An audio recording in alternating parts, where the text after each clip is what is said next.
မင်္ဂလာပါရှင်သက်တော်လင် chapter ကနေကြိုဆိုပါရစေကျမကတော့မဲနမဒီနေ့ဖတ်ပြပေးခြင်းတဲ့စာအုပ်လေးကစာရေးဆရာကြီးဦးနုရဲ့ကာမတနာစာအုပ်ဇာတ်သိမ်းပိုင်းလေးပဲဖြစ်ပါတယ်စားလိုက်ရအောင်နော်လောကမှာလူတွေဟာစီးစိမ်ဥစ္စာနဲ့တွေ့တဲ့အခါလဲတွေ့ရတယ်စီးစိမ်ဥစ္စာနဲ့ကင်းတဲ့အခါလဲကင်းရတယ်အချွေအရံနဲ့တွေ့တဲ့အခါလဲတွေ့ရတယ်အချွေအရံနဲ့ကင်းတဲ့အခါလဲကင်းရတယ်ချင်းမွန်နာနဲ့တွေ့တဲ့အခါလဲတွေ့ရတယ်ကဲရတာနဲ့တွေ့တဲ့အခါလဲတွေ့ရတယ်ချမ်းသာတာနဲ့တွေ့တဲ့အခါလဲတွေ့ရတယ်ဆင်းရဲတာနဲ့တွေ့တဲ့အခါလဲတွေ့ရတယ်ဆိုတဲ့လောကဓာတ်၈ပါးကိုနှလုံးသွင်းနိုင်တဲ့အတွက်သူ့စိတ်တွေဟာအတော်ကြီးသက်သာရာရတယ်နောက်ပြီးတော့လဲတတဝါတွေဟာသူတို့လုပ်ခဲ့တာမှန်သမျှကိုအမွေခံရတယ်ငါအခုလိုဆွဆွဲခံရတာဟာအရင်ဘဝတုန်းကငါလဲသူများကိုဒီလိုဆွဆွဲခဲ့လို့ပဲအဲ့ဒီတော့ကိုခံရတဲ့အတွက်သူများကိုစိတ်ဆိုးမနေနဲ့ဘသူမပြုတ်မမိမှုပဲလို့နှလုံးသွင်းရင်ရောက်ရက်ခတ်နေတဲ့သူ့စိတ်တွေကိုဆုံးမနိုင်တယ်နောက်ပြီးတော့ကိုမြင့်ဆွေဟာဒီလိုလဲစဉ်းစားမိသေးတယ်။အိုးချင်းထားရင်အိုးချင်းထီတယ်ညှိုးကြိုးချင်းထားရင်ကြိုးချင်းညှိတယ်ဆိုတဲ့စကားလိုပဲသူ့ရဲ့အကြည့်နဲ့ဟာဒီလိုသာရေရှည်ဆက်သွားနေမယ်ဆိုရင်တန်ချောင်းတောင်မီးနဲ့အမြိုက်ခံထားရတာကြာရင်ပြော့ကြရသေးတာပဲမိမမယူဘုန်းကြီးလုံးမယ်ဆိုတဲ့သူ့တန်တိတ်တန်ဟာမျိုးတော့ဘယ်ခံနိုင်မလဲအခုဆိုရင်ကြည်ပါလားသူ့တဏ္ဍာကြီးရဲ့အကြောင်းကိုဆရာဝန်စီကကြားရယုံကလေးပဲရှိတယ်ငါစိတ်တွေဘလို့ဖြစ်နေတယ်မသိဘူးဖောက်ပြန်ခြင်းနေသလိုလိုဖြစ်နေပြီဒါဟာစာလုံးရေစပဲမကောင်းဘူးငါဟာသူ့အတွက်ကူးစက်တတ်တဲ့ယောဂပဲသူဟာလည်းငါ့အတွက်ကူးစက်တတ်တဲ့ယောဂပဲယောဂမကူးဆက်စေခြင်းရင်ယောဂနဲ့ဝေးအောင်ပြေးရမှာပဲသူ့ကိုနေရာချထားပေးပြီးရင်တော့သူ့အမေကိုငါပေးခဲ့တဲ့ကတိဟာကျေသွားပါပြီအဲ့ဒီခါကျရင်တော့ငါဟာသွားချင်တဲ့စီကိုသွားနိုင်ပြီငါလွတ်လပ်ပြီလို့လည်းစဉ်းစားမိတယ်အကြည်ဤအချစ်ဒီဂရီမမေကြီးအလုပ်ပြန်ဆင်းနိုင်တဲ့နေ့မှာကိုမြင့်ဆွေကအကြည်ရဲ့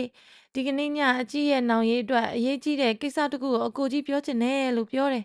အကြည်ကဟုတ်ကဲ့လို့ပြန်ဖြေတယ်ဒီစကားကိုကြားတဲ့အခါအကိုကြီးကိုငါစပြီးပြောရလိမ့်မယ်လို့ငါအောက်မေ့ခဲ့တယ်အခုတော့အကိုကြီးကပဲစပြီးပြောတော့မှာပဲလို့တွေးပြီးဝမ်းသာနေတယ်အဲ့ဒါကြောင့်ညနေတိုက်ပြန်ရောက်တဲ့အခါအကြီးဟာရေမိုးချိုဖီးလိမ့်ပြီးနေတူးအဖြစ်နဲ့စိန်နကတ်စိန်ပြီးစိန်ကျဲသည့်စိန်လက်ကောက်တွေကိုပါထုတ်ဝတ်တယ်အကြီးဟာသူ့အခန်းထဲကကိုလုံးပေါ်မှန်ကြီးထဲမှာသူ့ကိုယ်သူရှေ့တက်တက်ကြည့်လိုက်ဘေးဆောင်ကြည့်လိုက်နောက်လှည့်ကြည့်လိုက်အမျိုးမျိုးကြည့်ပြီးအင်ကြီးကိုညီအောင်သုံးလေးကဆွဲချတယ်လုံချီကိုလည်းသုံးလေးကပြင်ဝတ်တယ်ပြီးတော့မှသူ့မျက်နှာကိုမှန်သားမှတေးသေးချာချာကတ်ကြည့်ပြီးလိုနေသေးတယ်လို့သူထင်နေတဲ့နေရာတွေမှာတိုးဘက်ပေါ်ဝါလေးပေါင်တာလေးကိုယူပြီးလိုက်တို့ပေးနေတယ်ပြီးတော့ဒီပခုံးညက်ခုံးမွေးပေါ်မှာပေါင်တာမုံနေမရှိရအောင်သပွတ်တန်ကလေးနဲ့ထပ်ပြီးဆွဲတယ်။သပင်ကိုလည်းပိုးပြီးတသက်ရရရှိအောင်သုံးလေးချိန်သပွတ်တန်နဲ့အပေါ်ကိုဆွဲတင်ပေးတယ်။ပြီးတော့မှအကိုကြီးနဲ့တွေ့တဲ့အခါသူ့လုံးမဲ့မျက်နှာထားတွေစမ်းတဲ့အနေနဲ့မှန်ထဲမှာပြုံးမိကြည့်နေရဲ့။နောက်ပြီးတော့မှသူ့မျက်လုံးတွေနဲ့အကိုကြီးရဲ့မျက်လုံးတွေကိုညှို့နေသလိုမှန်နဲ့စိုက်ကြည့်နေပြန်တယ်။အားရတော့မှအခန်းဝကိုတချမ်းထွက်ပြီးစင်ဝင်မှာထိုင်ဆောင်နေတဲ့ကိုမြင့်ဆွေကိုအကိုကြီးခဏလို့ခေါ်လိုက်တယ်။ပြီးတော့မှအခန်းလယ်လောက်မှာပြန်ရက်နေတယ်ကိုမြင့်ဆွေဟာဒီကနေ့မှအကြီးရဲ့ထူးထူးခြားခြားဖြစ်နေတဲ့ရုပ်ကိုမြင်ရပြီးရင်ထဲမှာလက်နဲ့ဖြစ်သွားတယ်။ကိုမြင့်ဆွေလည်းအခန်းထဲမဝင်မဲ့အဝကနေဘာလဲအကြီးလို့မေးလိုက်တယ်။လာပါအောင်ဒီတဲကိုလို့ယာကနဲ့ရောနေတဲ့အတန်နဲ့ခက်ဆောက်ဆောက်ကလေးခေါ်လိုက်တယ်။ကိုမြင့်ဆွေလည်းအခန်းထဲကိုဝင်သွားတယ်။အကြီးလည်းကိုမြင့်ဆွေနာတလန်းနှစ်လန်းလောက်ရှောက်သွားတယ်။အနားရောက်တဲ့အခါအကိုကြီးရဲ့လက်နှစ်ဖက်ကိုတစ်ဖက်စီကိုင်းပြီးအကိုကြီးအကြီးချောရဲ့လားလို့ကိုလုံးပေါ်မှန်ကြီးထဲမှာကြည့်ထားတဲ့ပြုံးကလေးနဲ့အကိုကြီးကိုကြည့်ရင်မေးတယ်။ကိုမြင့်ဆွေရဲ့ရင်တွေလည်းတုံးတုံးနဲ့ခုန်နေတယ်။ကိုမြင့်ဆွေလည်းအကြည့်မျက်နှာကိုမကြည့်ပဲဘေးကိုမျက်နှာသာလွှဲပြီးအကြည်ကချောရဲ့လားလို့မေးတာကိုအင်းလို့ပဲတူတူပဲဖြေလိုက်တယ်။အကိုကြီးသူ့ကိုကြည့်အောင်အကြီးကတနေ့လုံးအတော်ကြီးဖိလိမ့်ပြင်ဆင်ထားရတာ။အဲ့ဒီတော့အကိုကြီးကသူ့ကိုဒီလိုမျက်နှာရှစ်ခေါက်ကျိုးနဲ့ဘေးကိုကြည့်ပြီးအင်းလို့အောင့်တက်တက်ကြီးဖြေတာကိုအကြီးမကြိုက်ဘူး။ဒါကြောင့်အကိုကြီးကလည်းဆိုပြီးကိုမြင့်ဆွေရဲ့လက်တွေကိုလွတ်ချပလိုက်တယ်အဲ့ဒီလိုလွတ်ချပြီးကိုမြင့်ဆွေနဲ့ပြုံးငနဲ့ရင်ချင်းထိနေအောင်ကတ်လိုက်တယ်အဲ့ဒီလိုကတ်ထားတာနဲ့တပြိုင်နက်အကြီးရဲ့အင်မတန်လင်းမြန်တဲ့လောဝါးတွေကအကိုကြီးရဲ့ပါးနှစ်ဖက်စလုံးကိုအုံမိလျက်သားဖြစ်ပြီး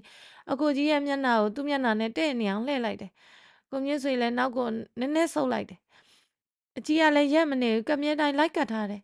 ဒီလိုလှုပ်ရှားမှုတွေဟာတိတ်မြန်တယ်အလွန်ဆုံး10စက္ကန့်လောက်ပဲကြာမယ်အကြီးကသူ့လက်ဝါးနဲ့ကိုမြင့်ဆွေရဲ့ပါးနှစ်ဖက်ကိုအုပ်ကိုမြင့်ဆွေရဲ့ရင်နဲ့ထိနေအောင်ကတ်မှန်ထဲမှာသူကြည့်ထားတဲ့အကြည့်နဲ့ကိုမြင့်ဆွေကိုညှို့ပြီးတော့မှ နှစ်ကိုကြားရာဂတန်ကလေးနဲ့အကိုကြီးကြည်ချောလားလို့ထပ်မေးတယ်အကြီးရဲ့မျက်နှာနဲ့ကိုကပေါင်နာတွေရေမွေးနှက်နေဟာကိုမြင့်ဆွေရဲ့နှာခေါင်းထဲကိုလုံးပြီးဝင်သွားတယ်နောက်ပြီးတော့အကြီးနဲ့ရင်ချင်းကလည်းအပ်နေပြန်တယ်ဆိုတော့ကိုမြင့်ဆွေရဲ့တကူလုံးဟာဖြစ်နဲ့ဖြစ်လာတယ်ကိုမြင့်ဆွေလည်းဒီအခန်းထဲကမြန်ထွက်ရအောင်ဆိုတဲ့သဘောနဲ့မကြီးမပြုံးမဲ့ချောပါတယ်လို့ပြောလိုက်တယ်အဲ့ဒီလိုပြောပြီးမှလာကွဲအကြီးရဲ့စင်ဝင်ကိုထွက်ရအောင်ဒီအခန်းထဲမှာနေရမူနောက်ဖြစ်နေတယ်လို့ပြောရင်အခန်းထဲကထွက်သွားတယ်အကြီးလည်းကိုမြင့်ဆွေရဲ့ဘက်လက်ကိုဆွဲပြီးထွက်လိုက်တယ်ဒီလိုချင်းနေမျိုးမှာတခြားတာမန်ယောက်ျားလေးတယောက်သာဆိုရင်အင်မတန်ခတ်မှာပေါ့ကိုမြင့်ဆွေကတော့မိန်းကလေးတွေကိုဖျက်ဆီးတာအင်မတန်ဆက်ဆုပ်တဲ့သူ့ငကိုစိတ်ကြောင့်ရောသူ့အဖေအမေနှစ်ဦးစလုံးကမိန်းကလေးတွေကိုမဖျက်ဆီးအောင်တရားနဲ့ရောရိုးရိုးစကားနဲ့ရောသူ့ငငယ်ကလေးတွေကတွတ်နဲ့ဆုံးမလာခဲ့တာကြောင့်သူ့အမေရဲ့ဩဝါဒဆုံးမစရာတွေစင်ကျင်ပွဲတရားကြီး၅ပါးကိုနေ့စဉ်နဲ့များတသက်လုံးပွားလာတာကြောင့်ရောဘာကိုပဲလုံးလုံးအခုလက်ငင်းခန်းစားရမှာကိုတခုတည်းကိုပဲမကြည့်ပဲအခုဘဝမှာရောနောင်ဘဝမှာရောဖြစ်ပေါ်မဲ့အပြစ်အကျိုးတွေကိုတွက်ကြည့်ရမယ်လို့သူ့မိဘတွေကသူငငယ်တည်းကသင်လာတဲ့အတိုင်းသူဟာအမြဲဆင်ခြင်လေးရှိတဲ့သူ့အလေးထားကြောင့်ရောကွန်မြူဆွေမှာအခြားတာမန်ယောက်ျားတွေထက်အတွေ့ကိုရှောင်နိုင်တဲ့တတိတွေအများကြီးရှိပါတယ်အဲ့ဒီအထဲမှာဉာဏ်စင်နာရတဲ့အထိတရားအားထုတ်ပြီးဆိုတော့အတွေ့ရှောင်နိုင်တဲ့ကွန်မြူဆွေရဲ့တတိဟာအင်မတန်ကြီးတောင့်တင်းခိုင်မာနေရပေါ့တရားတော်ဟာအင်မတန်ကြီးစမ်းကြယ်ပါတယ်အင်မတန်ကြီးအံ့ဩစရာကောင်းပါတယ်နောင်တမလွန်ဘဝမှာမဟုတ်ပဲအခုဘဝမှာစမ်းစမ်းကြယ်ကြယ်တအံ့တော်ထင်ထင်ရှားရှားကြီးမြင်အောင်ပြနိုင်ပါတယ်သောတာပန်တူမှာကိလေသာတွေလုံးဝမကုန်သေးတဲ့အတွက်မိမတူကိုမြင်ရထိရတွေ့ရတဲ့အခါမှာကာမရာဂစိတ်တွေဖြစ်တာပဲဒါပေမဲ့ဒီမိမဟာသူကာမပိုင်မိမမဟုတ်ရင်ဒီမိမဟာကဲ့ယုံထိယုံတာမကဘူးသူ့အပေါ်မှာတက်ပြီးမောက်နေသည့်တိုင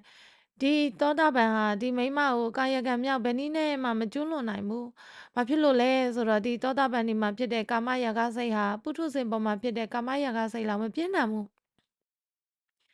တနည်းနဲ့ပြောရအောင်မယ်ဆိုရင်သောတာပန်မှာဖြစ်ပေါ်နေတဲ့ကာမရာဂစိတ်ဟာဒီသောတာပန်ကိုကာမေတုမိစ္ဆာစာရကံကျူးလွန်အောင်ဆွပေးနိုင်တဲ့အထိမပြင်းထန်တော့ဘူး။တက္ကရာနံမှာလဲကိလေသာတွေမကုန်ခန်းသေးတဲ့အတွက်မိမတူကိုမြင်ရထိရတွေ့ရတဲ့အခါကာမရာဂစိတ်တွေဖြစ်တာပဲဒါပေမဲ့သရဂံတူမှဖြစ်ပေါ်လာတဲ့ကာမရာဂစိတ်ဟာသောတာပန်တူမှဖြစ်ပေါ်တဲ့ကာမရာဂစိတ်လောက်မပြင်းထန်တော့ဘူးထပ်ပြီးရော့သွားပြန်တယ်အနာဂံကြတော့ကာမရာဂစိတ်ဆိုတာအလင်းမရှိတော့ဘူးလူမိမတွေကိုတော့ထားလိုက်အောင်နတ်တွေထဲမှာအချောတကအချောဆုံးဆိုတဲ့နတ်သမီးလိုအချောလှမျိုးတွေရတော့အနာဂံမှာကာမရာဂစိတ်ပေါ်အောင်လုပ်ဖို့မတက်နိုင်တော့ဘူးအဲ့ဒီလောက်ဒီတရားတော်ဟာထူးဆန်းပါတယ်အံ့ဩဖွယ်ကောင်းပါတယ်လက်တွေ့ထင်ထင်ရှားရှားဖြစ်နိုင်အောင်ပြနိုင်ပါတယ်အဲ့ဒါကြောင့်ကိုမြင့်ဆွေကအကြီးရဲ့မျက်နှာနဲ့ကိုကအမွှေးကြိုင်တွေကိုရှူရတဲ့အခါအကြီးနဲ့ရင်ချင်းအပ်နေရတဲ့အခါတကူလုံးတော့ဖြစ်နေတယ်ဒါပေမဲ့ကာယကံမြောက်ကျွလွန်တဲ့ထီတော့ရောက်မသွားခဲ့ဘူးစင်ဝင်ကိုရောက်တဲ့အခါကိုမြင့်ဆွေဟာပက်လက်ကလက်ထိုင်ပေါ်မှာထိုင်ပြီးအကြီးကော်ဖီဖြော်နေတာကိုစောင့်ရင်သူ့အမေကမင်းကိုပေးတော့ကမွေးဖို့ပေးခဲ့တာတက်စားဖို့ပေးခဲ့တာမဟုတ်ဘူးကိုမွေးထားတဲ့ချက်ကိုပြန်တက်စားတာထက်ရုံမာတာကလောကမှာရှိသေးလားလူယုံမှဖြစ်ဖို့ဆိုတာလွယ်တယ်လူကောင်းဖြစ်ဖို့ဆိုတာခက်တယ်ငါအများသူယုံမှဖြစ်သွားရင်မမေဟာရောက်လျာဘဝမှာမျက်ရည်ကျရမှာပဲတေကန်นี่သူတငယ်ချင်းကိုပေးခဲ့တဲ့ဂတိကိုတောင်ဖြတ်ရဲတဲ့လူကိုဘယ်လူဘယ်နဲ့ဘယ်ပြမာကယုံမှလဲဆိုတာတွေရှောက်စဉ်းစားရင်လည်းကိုမြင့်ဆွေရဲ့စိတ်တွေကတိတ်ပြီးလွင့်နေတယ်အကြီးဟာကော်ဖီပြော်ပြီးကိုမြင့်ဆွေစီကိုယူလာတယ်ကော်ဖီတောက်ပြီးတဲ့အခါကိုမြင့်ဆွေထိုင်နေတဲ့ပလက်ကလထိုင်ပေးမှာကလထိုင်တကုန်းတစ်လုံးပေါ်မှာဖုံတစ်ခုကိုချပြီးအဲ့ဒီပေါ်မှာအကြီးထိုင်နေအကြီးဟာပလက်ကလထိုင်ရဲ့ညာဘက်လက်တန်းပေါ်မှာလက်ပိုက်သလိုလှုပ်ထားတဲ့လက်နှစ်ဖက်နဲ့မေးစေးကိုတင်ထားပြီးသူ့မျက်လုံးကလေးနဲ့အပေါ်လှန်ကျင်ကဲအကိုကြီးပြောစရာရှိရပြောလေလို့စလိုက်တယ်ကိုမြင့်ဆွေလည်းနေတန်းနေပါရင်လုံမနေတော့ဘူးအကြီးကိုယောက်ျားပေးစားဖို့အကိုကြီးစိတ်ကူးနေတယ်အကိုကြီးမှာမောင်ချစ်တင်ဆိုတဲ့တငယ်ကလေးတယောက်ရှိတယ်အကြီးနဲ့တိတ်ပြီးရှေ့သွားနောက်လိုက်ညီမယ်ဆိုတာလောက်ပဲစရသေးတယ်အကြီးကတော်အကိုကြီးရှင်းမဆက်နဲ့တော့ဒါတွေကိုအကြီးမကြားချင်ဘူးလို့နှုတ်ခမ်းလေးဆူပြီးပြောလိုက်တယ်မောင်ချစ်တင်ဟာလူချောကလေးပါပဲလို့ကိုမြင့်ဆွေကဆက်ပြောပြန်တယ်ငရှင်းကအကိုကြီးခေါ်ရတဲ့လူဖြစ်ပါစေအကြီးမကြားချင်ဘူးလို့အကြီးကပြန်ပြောတယ်သဘောလဲကောင်းပါတယ်ကွယ်လို့ကိုမြင့်ဆွေကဆက်ပြောတဲ့အခါပါဇက်တဲ့လက်ညှိုးထဲလို့တောင်ပြန်မကိုက်တတ်တဲ့သူဖြစ်ပါစေအကြီးမကြားချင်ဘူးလို့ထပ်ပြောတယ်အဲ့ဒီလိုပြောပြီးတော့မှကိုကြီးရဲ့လေကုန်ခံပြီးတခြားဟာတွေရှောက်ပြောမနေပါနဲ့ အခုရှိလောက်မှဖြစ်အကြီးဟာအကိုကြီးပေါ်ဘလို့ဖြစ်နေတယ်ဆိုတော့အကိုကြီးသူ့ဖို့ကောင်းပါပြီအကြီးဟာအကိုကြီးကိုပဲချစ်တယ်အကိုကြီးကလွယ်ရင်မောင်ချစ်တယ်တော့ဘသူရောဘာမှပြောမနေနဲ့တော့အကြီးဘသူ့ကိုမှမချစ်ဘူးလို့ပြောတယ်ကိုမြင့်ဆွေကလက်နဲ့တားပြီးအကြီးတော်တော်ဒီစကားတွေကိုကိုကြီးကိုမပြောကောင်းဘူးအကြီးရဲ့မေမေဟာဆုံးခါနီးမှာအကြီးကိုစောင့်ရှောက်ဖို့ကြည့်ရှုဖို့အကိုကြီးကိုအပ်ပစ်ခဲ့တယ်အကြီးမှာအဖေရောမေရောမရှိဘူးအကိုကြီးကအကြီးရဲ့အဖေပဲအဲ့ဒီတော့အကိုကြီးရဲ့စကားကိုအကိုကြီးကိုဒီလိုစကားမျိုးမပြောကောင်းဘူးလို့အကိုကြီးပြောတယ်အကြီးကိုမမေကအကိုကြီးကိုအပြစ်ခဲ့တာသမီးအဖြစ်နဲ့မွေးစားဖို့အပြစ်ခဲ့ရမှာမဟုတ်ပဲဥပမာအကြီးကလေးဘက်သွားနေတဲ့ကလေးလေးမမေကအကိုကြီးကိုအဲ့လိုအကိုကြီးကနှုတ်ဘူးတိုက်ပြီးမွေးလာရတယ်ဆိုရင်ဒီစကားမျိုးအကြီးကမပြောကောင်းပါဘူးဒါပေမဲ့မမေဟာအကိုကြီးကိုအပ်တဲ့အခါမှာအကြီးဟာ18နှစ်တောင်ရှိနေပြီတချို့များဒီရွယ်မှာလင်းယူတောင်းမွေးလို့ဘူးစုတွေနဲ့တောင်ဖြစ်နေပြီမမေကအကိုကြီးကိုအပ်တယ်ဆိုတာသူများတွေကအကြီးကိုမနှိမ့်ဆက်အောင်မစော်ကားအောင်အကြီးစိတ်ချမ်းသာအောင်ထားဖို့ပဲအပ်ပေးခဲ့တာပဲအဲ့ဒီတော့ဒီစကားကိုဘာဖြစ်လို့များမပြောကားမှလဲဒီစကားကအကြီးစိတ်ချမ်းသာကိုချမ်းသာအောင်ကုညီပါလို့အကိုကြီးစီမှာအကြီးကအကူညီတောင်းတဲ့စကားပဲမမေကိုအကိုကြီးဂတိပေးလိုက်ပြီးပြီအကိုကြီးဟာဂတိတည်တဲ့ယောက်ျားကောင်းတစ်ယောက်အနေနဲ့အကြီးတောင်းတဲ့အကူညီကိုပေးရုံပဲရှိတော့တယ်လို့အကြီးကပြန်ပြောတယ်အကိုကြီးအကြောင်းအကိုကြီးပြောပြမယ်အကြီးနားထောင်နော်အကိုကြီးကဘုန်းကြီးလှုပ်ဖို့အတွက်အစိုးရအလုပ်ကတော့ထွက်လာခဲ့တယ်ဒီမှာအလုပ်ဝင်နေဆိုတာအလုပ်လုပ်ချင်လို့မဟုတ်ဘူးဖေဖေကဘုန်းကြီးတိတ်လှုပ်ချင်နေရနဲ့ဖေဖေကိုကူတဲ့အနေနဲ့တစ်နှစ်ဝင်လုပ်ပေးတာအကြီးတို့ဖေဖေကလည်းတစ်နှစ်လုပ်ပေးရင်တော်ပါပြီဒီအတွက်မန်နေဂျာတယောက်ရအောင်သူရှာမယ်အကိုကြီးကိုပြောထားတယ်ဒီတော့အကိုကြီးကအိမ်အောင်ပြုလို့မဖြစ်နိုင်ပါဘူးကွယ်လို့ပြောတယ်အဲ့လိုနဲ့ပြောနေအောင်ကိုမြင့်ဆွေရဲ့ဖေဖေနဲ့မမေအကြောင်းကိုမမေမဆုံးခင်ကပြောဘူးတာတွေကိုအကြည်တတိရတယ်အဲ့ဒါကြောင့်ကိုမြင့်ဆွေကိုဒီလိုပြောပြန်တယ်အကိုကြီးမမေလည်းအဆန်ကတိလားရှင်ဝတ်ဖို့ဟာအကိုကြီးဖေဖေကိုတနာပြီးယူလိုက်ရတာတဲ့ယူပြီးတော့အကိုကြီးဖေဖေကိုတဖြည်းဖြည်းနဲ့ပြုတ်ပြင်သွားပေးတာအကိုကြီးဖေဖေကအကျွတ်တရားရပြီးနောက်ဆုံးတော့ဘုန်းကြီးတော်ဖြစ်သွားသေးတာပဲအကိုကြီးလည်းအကြီးကိုမချစ်တော့တော့ဒီကောင်မလေးဟာတကောင်ချွတ်လေးပဲငါပြစ်ထားရင်ဒုက္ခရောက်မှာပဲလို့ဆိုပြီးတနာပေါ့ယူပြီးတော့အကိုကြီးကမမေကအကိုကြီးဖေဖေကိုပြုတ်ပြင်တယ်လို့ပြုတ်ပြင်ပေါ့အကြီးလည်းအချွတ်တရားရတဲ့အခါအကိုကြီးကဘုန်းကြီးလို့အကြီးကသီလရှင်လုပ်မယ်လို့ပြန်ပြောတယ်အကြီးနဲ့ရွယ်သူအချင်းချင်းတွေထဲမှာအကြီးလိုမိန်းကလေးတယောက်ဟာခေါင်းကောက်ပြီးရွေးနိုင်တယ်အကိုကြီးရှာပေးပါမယ်လို့ကိုမြင့်စရာပြောတယ်အကြီးကခေါင်းခါပြတယ်ပြီးတော့မှအကြီးဟာအကိုကြီးကိုမတွေ့ရခင်တော့ယောက်ျားတွေကိုဘယ်လောက်မုန်းတယ်ဆိုတာအကြီးပြောပြမယ်ခဏနေအောင်တော့ဆိုပြီးသူ့ခန်းထဲကကျိုးခွေကိုသွားယူထားတယ်ကိုမြင့်စရာကျိုးခွေကိုပြပြီးဒါပါလို့ဖို့လဲအကိုကြီးသိလားလို့မေးတယ်ကိုမြင့်စရာမသိဘူးလို့ပြောတယ်ဖေဖေကအကြီးကိုယောက်ျားအတင်းပေးစားလိုက်မယ်ဆိုရင်စကြွချပြီးတေဖို့ဝယ်ထားတဲ့ကျိုးခွေလို့အကြီးကပြောတယ်ကိုမြင့်ဆွေလည်းအကြီးကိုမျက်လုံးပြူပြီးကြည့်နေတယ်အဲ့ဒီလောက်ထိအကြီးဟာယောက်ျားတွေကိုမုန်းခဲ့တယ်ဒါပေမဲ့ပစင်းခံမှာအကိုကြီးကိုတွေ့ချင်းမဲ့အကြီးဟာဘလို့ဖြစ်သွားတယ်မသိဘူးအကိုကြီးငငယ်တုန်းကဘုန်းကြီးပြန်တွေဖျားပွဲတွေမှာပခတ်တွေလို့အပေါ်နဲ့အောက်လဲတဲ့ရဟတ်တွေစီးဘူးတယ်မလားအကိုကြီးကိုပစင်းခံမှာတွေ့ပြီးအကြီးဟာလင်းကားရက်ဆက်ပြီးအကိုကြီးမျက်နှာကိုပဲမြင်နေတယ်အဲ့လိုမြင်နိုင်အဲ့ဒီရဟတ်တွေကိုစီးရတယ်လို့ပဲဖြစ်နေတယ်အဲ့ဒီတော့အကိုကြီးရဲ့အချိန်ကုန်ကန်ပြီးတခြားဟာတွေကိုစိတ်ကူးမနေပါနဲ့တော့အကြီးရဲ့စိတ်ကူးကိုကိုကြီးပြောပြမယ်နော်အခုမမေဆုံးတာ2လကျော်ပဲရှိသေးရဲ့ဆိုတော့အခုချက်ချင်းလက်ထပ်လို့လည်းမကောင်းသေးဘူးအခုနေုံလာထဲမှာသတင်းကျွတ်ဆိုရင်တော့ပဲအဲ့ဒီမှာလက်ထပ်မယ်လို့ပြောတယ်ကိုမြင့်ဆွေလည်းအကြီးလက်ထဲကကျိုးခွေကိုကြည့်ပြီးအကြီးတီကျိုးခွေပေးကိုင်မနေနဲ့အကိုကြီးလွတ်ပစ်လိုက်မယ်အရင်ဘွားကအဆက်ပါလာရင်ဒီကျိုးမျိုးနဲ့လက်မင်းထိရတာနဲ့ပဲသိနိုင်တယ်လို့ကိုမြင့်ဆွေကပြောပြီးပေးလို့ကျိုးခွေကိုတောင်းတယ်အကြီးကခေါင်းကပြပြီးမပေးသေးဘူးကိုကြီးကအကြီးကိုမတနာပဲပြစ်သွားမယ်ဆိုရင်အကြီးကိုစိတ်ဆင်းရဲကိုဆင်းရဲတွေကကဲနိုင်တာဒီကျိုးတစ်ချောင်းပဲရှိရဲ့အဲ့ဒီတော့ဒီကျိုးကိုတင်ထားအောင်မယ်မပေးနိုင်သေးဘူးဆိုပြီးကင်ထားတယ်မိန်းကလေးတွေဟာတဆိတ်ရှိဇွဲကြိုးချသေးတဆိတ်ရှိဇွဲကြိုးချသေးအကိုကြီးကတော့ဒီဟာကိုနည်းနည်းမှမကြိုက်ဘူးကွယ်လူရယ်လို့ဖြစ်လာတာအချစ်တစ်ခုတည်းတွန်းမှမဟုတ်ပဲတခြားလှုပ်ရှားတွေအများကြီးရှိသေးတယ်လူဘဝဆိုတာမအိုရမနာရမသေးရတဲ့နိဗ္ဗာန်ကိုရအောင်လုပ်ဖို့အကောင်းဆုံးနေရာပဲအဲ့ဒီလိုအကောင်းဆုံးအခွင့်အလမ်းကြီးရနေရတာနဲ့ဒီအခွင့်အလမ်းကြီးကိုတော့မယူပဲအချစ်အတွက်နဲ့စိတ်တိုင်းကြမဖြစ်တာလေးနဲ့ဆွေကြိုးချသေးရင်ဒီမိန်းကလေးတက်မိုက်တဲ့ဟာဘယ်မှရှိအောင်မလဲအမွှေးကြိုင်နေနဲ့ပတ်ပြန်ထားတဲ့ရေစီပိုင်းနဲ့ဆင်းကျင်ဆင်းလိုက်လျက်သားနဲ့စိတ်ကောက်ပြီးပုတ်ပတ်ဆူနေတဲ့တန်ရီအိုးတဲ့ခုံစင်းတာလို့ဖြစ်နေမှာပေါ့နိဗ္ဗာန်ကိုသွားနိုင်တဲ့အခွင့်အရေးကြီးရနေရတဲ့ငရဲကိုခုံစင်းနေဆိုတာမိုက်တာတွေထဲမှာဇောက်နဲ့ဆုံးပဲပေးပါကွယ်အကြီးကလိမ့်ပါပါတယ်ဒီကြိုးကြီးကိုတကိုင်ကိုင်နဲ့လုံမနေပါနဲ့လို့တောင်းတယ်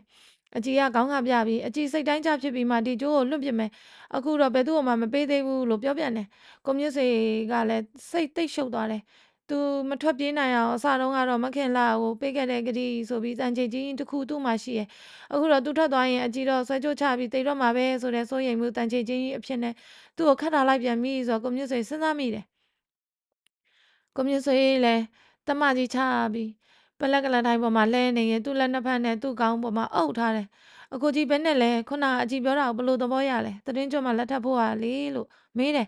စဉ်းစားပြရစေအောင်အကြီးရဲ့လောကမှာစဉ်းစားစရာအချစ်တစ်ခုတည်းသာရှိရမဟုတ်ဘူးအချစ်ပြင်စဉ်းစားစရာတွေအများကြီးရှိသေးတယ်အဲ့ဒီတော့အကြီးရဲ့ချစ်တာတစ်ခုတည်းနဲ့တောင်လုံးမြောက်လုံးအရန်အလုပ်တွေရှောက်လုပ်လို့မဖြစ်ဘူးကွယ်လို့ပြောပြီးတမကြီးချလိုက်တယ်အကြီးဟာသူ့လက်နှစ်ဖက်ကိုပလက်ကလက်ထိုင်လက်တန်းပေါ်မှာတင်ထားပြီးသူ့ကိုရှေ့တက်ကြည့်ပြီးအကြီးမှာတော့တခြားမှာချစ်သူလည်းမရှိဘူးမိကိုရလည်းမရှိဘူးအားထားရလည်းမရှိဘူးဆွေမျိုးလည်းမရှိဘူးမိတ်ဆွေလည်းမရှိဘူးတငယ်ချင်းလည်းမရှိဘူးအကိုကြီးကအကြည့်ချစ်သူပဲအကြည့်မိကိုရပဲအကြည့်အားထားရပဲအကြည့်ဆွေမျိုးပဲအကြည့်မိတ်ဆွေပဲအကြည့်တငယ်ချင်းပဲအကြည့်ကတော့အကိုကြီးနဲ့တိမ်မှာပဲခွဲမှာပဲအဲ့ဒီလောက်ဖြစ်နေတာတော့ကိုကြီးကအကြည့်ကိုမတနာပဲပြစ်ပြီးထွက်သွားမယ်ဆိုရင်တော့အကြည့်တိမ်မှာပဲလို့ခက်ပြေးပြေးပြောနေတယ်ကိုမျိုးဆွေလည်းတက်ပြင်းတာခဏခဏချနေတယ်ဘာမှမပြောဘူး15မိနစ်လောက်ကြာတဲ့အခါအကြည့်ရေးအကိုကြီးအိမ်ပြန်တော့မယ်ကွယ်လို့နှုတ်ဆက်တယ်အကိုကြီးအကြည့်ပြောတာဘယ်နဲ့လဲလို့အကြည့်ကထပ်မေးတယ်စဉ်းစားပါရစေအောင်ကွယ်လို့ကိုမျိုးဆွေကထပ်ပြောတယ်ဘယ်နှစ်ရက်လောက်စဉ်းစားမလဲလို့အကြည့်ကထပ်မေးတယ်ရက်တော့မကန့်သက်ပါရစေနဲ့ကွယ်လို့ကိုမျိုးဆွေကဖြေတယ်ရက်မကန့်သက်ရင်အကိုကြီးကတသက်အလုံးစဉ်းစားနေမှလားလို့အကိုကြီးကအကြည့်ကပြောတယ်စဉ်းစားဖို့တစ်လလောက်ပေးပါလို့ကိုမျိုးဆွေကပြောတယ်အကြည့်ကတစ်လဟာများလွန်းတယ်လို့ပြောတယ်တနင်္ဂနွေနှစ်ပတ်လို့ကိုမျိုးဆွေကပြောတယ်ဒါလည်းများလွန်းတယ်လို့အကြည့်ကပြောတယ်နောက်ဆုံးမှတနင်္ဂနွေတစ်ပတ်နဲ့ဈေးတက်သွားတယ်အဲ့ဒီအခါကိုမျိုးဆွေကအကြည့်လည်းတိတ်တိတ်ချာချာစဉ်းစားနိုင်အောင်အကိုကြီးလည်းတိတ်တိတ်ချာချာစဉ်းစားနိုင်အောင်အဲ့ဒီ9ရက်အတွင်းအကိုကြီးအလုပ်လည်းမစင်ဘူးဒီကိုလည်းမလာဘူးလို့ပြောတယ်အလုပ်မစင်ချင်နေဒီကိုတော့လာမယ်လို့အကြည့်ကပြောတယ်အပြန်အလှန်ဆွေးနွေးကြရင်အကိုကြီးပြောတာကိုအကြည့်ကသဘောတူလိုက်တယ်အကိုကြီးက9ရက်အလုံးမစင်းတဲ့အတွက်ရုံးမှာသူနဲ့အကိုကြီးတို့စားနေကြနေလဲစားတွေကိုအကြီးဟာကွန်မြူဆွေစီကိုနေ့တိုင်းတော့ဖို့ပေးနေတယ်။အဲ့ဒီနေ့လဲစားနဲ့အတူချစ်ဆုံးကိုကြီးကျမ်းမာချမ်းသာရှင်လန်းပါစေအစဉ်တတိတရလျက်ချီဆိုတဲ့စာလေးတစ်စောင်အမြဲတမ်းပါတယ်။9ရက်စိတဲ့အခါကွန်မြူဆွေကအဖြေမရသေးဘူး။အဲ့ဒါကြောင့်နောက်ထပ်9ရက်ခွင့်ပေးဖို့အချစ်စီကိုစာရေးတယ်။အချစ်စီက9ရက်အများလုံးနဲ့3ရက်တော်ပြီလို့စာပြန်လာတယ်။3ရက်ကုန်သွားတဲ့အခါမှာလည်းကွန်မြူဆွေကအဖြေမရသေးဘူး။အဲ့ဒါနဲ့နောက်ထပ်4ရက်ခွင့်ပေးပါအောင်လို့စာထပ်ရေးပြန်မယ်ဒီ4ရက်ကုန်ရင်အကိုကြီးအဖြေကိုဆက်ပေးရလိမ့်မယ်လို့မျှော်လင့်ယုံကြည်ပါတယ်ဆိုတဲ့စာတစ်စောင်အကြည့်စီကပြန်လာတယ်4ရက်ကုန်တဲ့အခါမှာလည်းကွန်မြူဆွေကအဖြေမရသေးဘူးသူ့မှာတွေ့ရခက်တဲ့အချက်2ချက်ရှိတယ်ပထမချက်ကသူ့ကိုယုံပြီးသူ့တငယ်ချင်းမခင်လာသမီးကိုအပြစ်ခဲ့တယ်အဲ့ဒီသမီးကိုသူကယူလိုက်ရင်သူရုံမှာရောက်နေမယ်ကလေးမလေးကလည်းမိုက်ပေတယ်သူမမိုက်ရဘူးအကြီးကမိုက်ပြီးသွေးဆောင်ဖျားယောင်းပေတဲ့သူ့မှာညင်းနိုင်လောက်အောင်တနာတဲ့စိတ်ရှိရမယ်ညင်းနိုင်လောက်အောင်သီလရှိရမယ်ညင်းနိုင်လောက်အောင်ဟီရီအိုတပဆိုတဲ့အချက်အကြောက်ရှိရမယ်ဆိုတဲ့အချက်ပဲဖြစ်တယ်ဒုတိယချက်ကတော့ဘုန်းကြီးလုပ်ဖို့သူ့မမေကိုသူဂတိပေးလိုက်ပြီးအိမ်အောင်ပြုလိုက်ရင်တော့ဒီဂတိကိုဖျက်ရတော့မှာပဲဆိုတဲ့အချက်ပဲဖြစ်တယ်တခြားအချက်တွေကိုဖြေလို့ရတယ်ဒီနှစ်ချက်ကြာရင်ဖြေလို့မရတော့ဘူးလဲထွက်သွားတယ်တခါတစ်ဆိုကြီးဖြစ်နေတယ်တခါဒီနှစ်ချက်ထဲမှာပဲစဉ်းစားနေတာတကောင်ကျော်လင်းအားကြီးထိရောက်သွားတယ်အဲ့ဒါကြောင့်နောက်4ရက်ကုန်သွားတဲ့အခါမှာလည်းအကြည့်စီကိုစာတစ်စောင်ထပ်ရေးရတယ်ဒီစာထဲမှာတနင်္ဂနွေနှစ်ပတ်အချိန်တောင်းတယ်ဒီကိစ္စကသူ့အတွက်သိအရေးကြီးနေရဲ့အချိန်ကောင်းပေးပါလို့အကြောင်းပြတယ်အကြည့်စီကစာပြန်မလာဘူးအကြည့်စိတ်များကောက်သွားပြီလားလို့တွေးမိပြီးကိုမြင့်ဆွေစိတ်မကောင်းဘူးနောက်ပြီးတော့ကျိုးကေကြီးမျက်စိထဲပေါ်လာပြီးကိုရုပ်ကာယတွေများလုံးလိုက်မလားဒီဟာကလေးဟာခက်မမိုက်ကလေးလို့တွေးရင်စိတ်ထဲမှာတထိတ်ထိတ်ဖြစ်နေရတယ်သူ့တော်လေးကိုအကျိုးကြောင့်ပြောပြပြီးအကြည့်စီကိုလွတ်လိုက်တယ်ချော့ပြီးတောင်းပန်လို့ရရင်လည်းအကြည့်စီကကျိုးကေကိုတောင်းခဲ့ပါဒေါ်လေးလို့လည်းမှားလိုက်တယ်ဒေါ်လေးကအကြည့်ကိုရွှေရွှေပြုံးပြုံးပဲတွေးခဲ့ရတယ်ဒေါ်လေးတောင်းတဲ့အတွက်ကျိုးကေလည်းရလာတယ်ကျိုးကေကိုကြည့်ပြီးကိုမြင့်ဆွေကအများကြီးစိတ်သက်သာရသွားတယ်ပြီးတော့နောက်ဖေးဝင်ပြီးသူကိုယ်တိုင်ကျိုးကေနဲ့ဓာတ်နဲ့နှုတ်ဆင်းလိုက်တယ်ညဘက်မှာခါတိုင်းလိုလည်းအဖြေလို့မထွက်သေးတဲ့အတွက်ပြဿနာကိုအပြန်ပြန်လန်လန်စဉ်းစားရင်17နာရီထိုးတန်ကြားတယ်တအားလောက်ကြာတဲ့အခါမှာအိမ်ရှိရတကားကိုပုတ်ပြီးနှိုးတန်ကြားတယ်တကားဖွင့်ပေးတဲ့အခါအကြည်နဲ့အင်းငိမ့်တို့လင်မယားဖြစ်နေတယ်အင်းငိမ့်ရဲ့လက်ထဲမှာသေအိတ်တစ်လုံးပါလာတယ်ဘလို့ဖြစ်လာကြတာလဲလို့ကိုမြင့်ဆွေကမေးတယ်အကိုကြီးအဖြစ်ရှာမတွေ့သေးပေမဲ့အကြည်ကတော့ရှာတွေ့ပြီဒီကနေ့ကစပြီးအကြည်ဒီကိုပြောင်းလာတယ်အိမ်မပြန်တော့ဘူးလို့ပြောလိုက်တယ်ကိုမြင့်ဆွေလည်းစကားမေးမြန်အားသိမ့်ပြီးအကြည်ကိုကြည့်နေတယ်နောက်မှတမကြီးချလိုက်ပြီးသူ့ဟာသူရီလိုက်တယ်အင်းငိမ့်တို့လင်မယားပြန်သွားပြီးကိုမြင့်ဆွေကတကားထပိတ်တယ်ပြီးတော့မှအကြည်ခဏနေအောင်နော်ဒါလေးကိုသားနေအောင်မယ်လို့ပြောပြီးအိမ်ပေါ်တက်မလို့လုပ်တယ်ဒေါ်လေးအိပ်ပါစေဘာသွားနှုတ်မလို့လဲ အကိုကြီးဆိုပြီးတော့ကိုမြင့်ဆွေရဲ့လက်မအောင်ဆွဲထားတယ်ဒေါ်လေးကဒီအိမ်မှာလူကြီးကွယ်အိမ်ကိုအခုလိုအကြီးရောက်လာတာဒေါ်လေးကိုအကြောင်းမကြားပဲထားလို့မကောင်းဘူးလို့ကိုမြင့်ဆွေကရှင်းပြတာနဲ့အကြီးကလွတ်လိုက်တယ်ဒေါ်လေးလည်းအိမ်အောက်ကိုဆင်းလာပြီးအကြီးကိုသူနဲ့အတူအိမ်ပေါ်မှာလာအိပ်ဖို့ခေါ်တယ်မလိုက်ချင်ဘူးဒေါ်လေးအကြီးဒီနားမှာပဲအကိုကြီးနားမှာပဲနေမယ်လို့ပြန်ပြောတယ်ကိုမြင့်ဆွေလည်းအကြီးရေးဒေါ်လေးနဲ့အပေါ်လိုက်သွားလေးလို့ဝင်ပြောတယ်မလိုက်ချင်ဘူးအကိုကြီးနားမှာပဲနေမယ်လို့အကြီးကပြန်ပြောတယ်ဒေါ်လေးလည်းအကြီးနားမှာထိုင်ပြီးစကားပြောနေတယ်နိုင်ပြန်2ချက်လောက်ရှိတော့ကဲဒေါ်လေးလည်းအိတ်ချင်လာရောမယ်သွားအိတ်ပါချေတော့ဒေါ်လေးရဲ့လို့ကိုမြင့်ဆွေပြောတာနဲ့